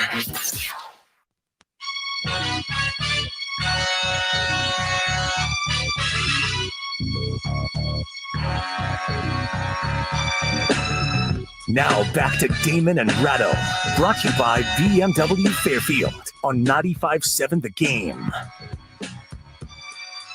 Well, what do you know? We get to wrap up what is normally the slowest sports week of the year with a little bit more breaking news. Travion Williams, according to Shams, Travion Williams went undrafted out of Purdue, of all places, and he just signed an Exhibit 10 contract to compete for a roster spot with the Golden State Warriors. He averaged 7 points, 6 rebounds in 14 minutes for Boston in Summer League. I guess they liked what they saw. Here's a guy who did play well in Big Ten league play. He is someone who averaged 12 and 7 as a guy who's a big down low. I mean, I won't even call him a center, not in the NBA, but a power forward is he's a big guy. He's out of Chicago, but he went to Purdue, so his basketball skill is clearly minimal.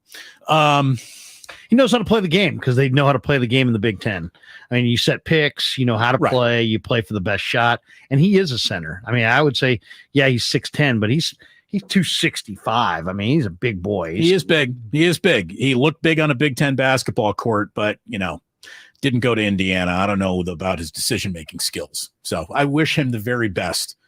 Travion Williams, Golden State Warrior. NBA draft.net, which is a pretty decent website, makes his NBA comp. They always have a comp. One guy that can.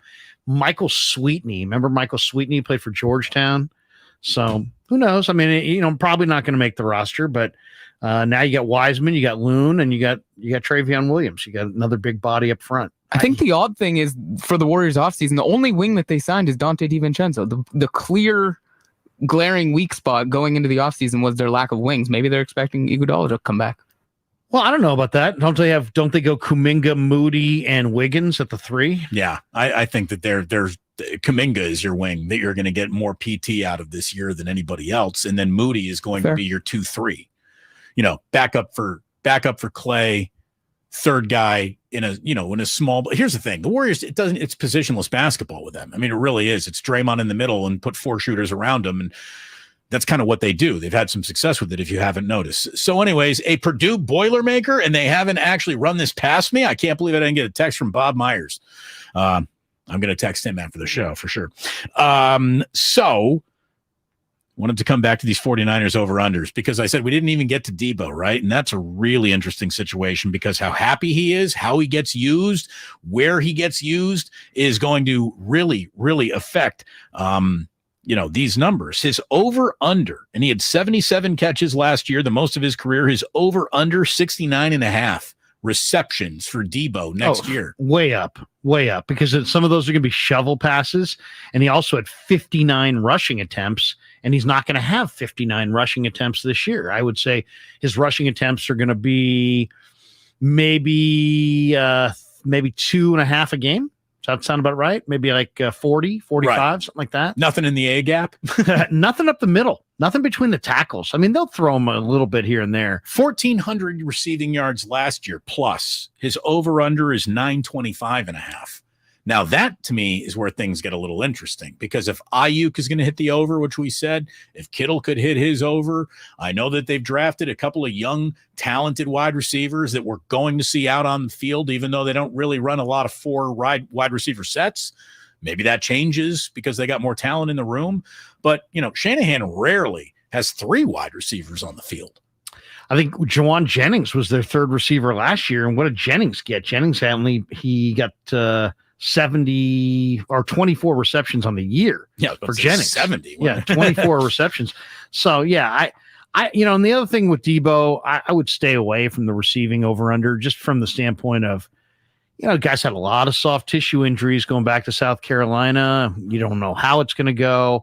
They are so deep at receiver that I think they're going to rest anybody who's got a little bit of something, because they now have viable backups at that spot. So I think they'll be conservative with how they use him, because they want him in prime time. They want him in the playoffs. Receiving touchdowns for Debo. He had 6 last year. I guess Vegas knows because they set it at 5.5. That's somewhere I would go over. Receiving touchdowns for Debo. Well, once again, a shovel pass. It's a run, but it's essentially a pass. Right, but he will be operating in more space, theoretically, than ever before. That's got to equal more touchdowns for this team. Yeah. I mean, that is the big difference between the 49ers last year and this year, outside of Trey, is the addition of the speed. The speed is going to create the space. The space is going to create more big plays and theoretically, more touchdowns. Some NBA futures. By the way, Los Angeles Lakers are currently off the board. Last year, they opened at 52.5. They finished with 33, fading the Lakers. Vegas doesn't even know what to do with them yet. The Sacramento Kings, 33.5. Love that. The over. I love the over. Yeah, I mean, the Kings last year, it opened at 36.5, and they wound up with 30 wins. You look at Sacramento, they've added quite a bit. They're better. I mean, they're going to get a full year out of Sabonis, and Keegan Murray can play. Yeah, you had Kevin Huerter, you got Davion Mitchell. They've got some guys. I mean, they added Malik Monk. I think Sacramento's actually pretty decent. And look, now that they've added Travion Williams, but Golden State Warriors, 51.5. Last year, they opened at 48.5 and finished with 53 wins. I think they're going to be, very desirous of another good seed this year. Does it need to be the top seed in basketball? No, they just proved that. But they don't want to be in that 4 or 5 kind of kicking it up in the middle. That's not the way Steve's culture works. I love the Warriors over 51.5. I do too. I think it's, double nickel is where I'd sit. 55, 56, something like that. Kuminga, arrow up. Moody, arrow up. Wiseman, arrow up. DiVincenzo will give you a little bit more offense than what you had with GP2. I think there's a lot of reasons to like Golden State to win in the mid-50s. Hey, there are a lot of reasons to take a vacation during All-Star Week, because it's one of the slowest weeks of the entire sports year. It's, what we do for a living here can hardly be called working, but it's one week of the year where it might start feeling like work. I got to tell you, not a lot of work this week. It blew past us. This was a fun one. Larry, we hadn't done a show together in 11 years. I got to tell you, it was a lot like riding a bike, man. It was a lot of fun having you in. Thanks so much. Did a great job, obviously. And I'm sure we'll see you again soon. We'll go get some oysters, Rockefeller, and it'll be like old times at Sam's Chowder House. We'll see you down there. Lobster roll us. Well, actually, you went lobster roll. I went oysters, Rockefeller. Strong plays, both of them. Thank you very much for filling in all week. Thank you so much to Buster Olney for coming on today. Thanks to Jack Hammer for coming on today from the Santa Rosa Press Democrat. Lucas, thank you very much. Sterling even tagged in to wrap up the week. We thank you, Sterling. And Ray will be back on Monday. I'm sure cocoa butter tan and in a great mood.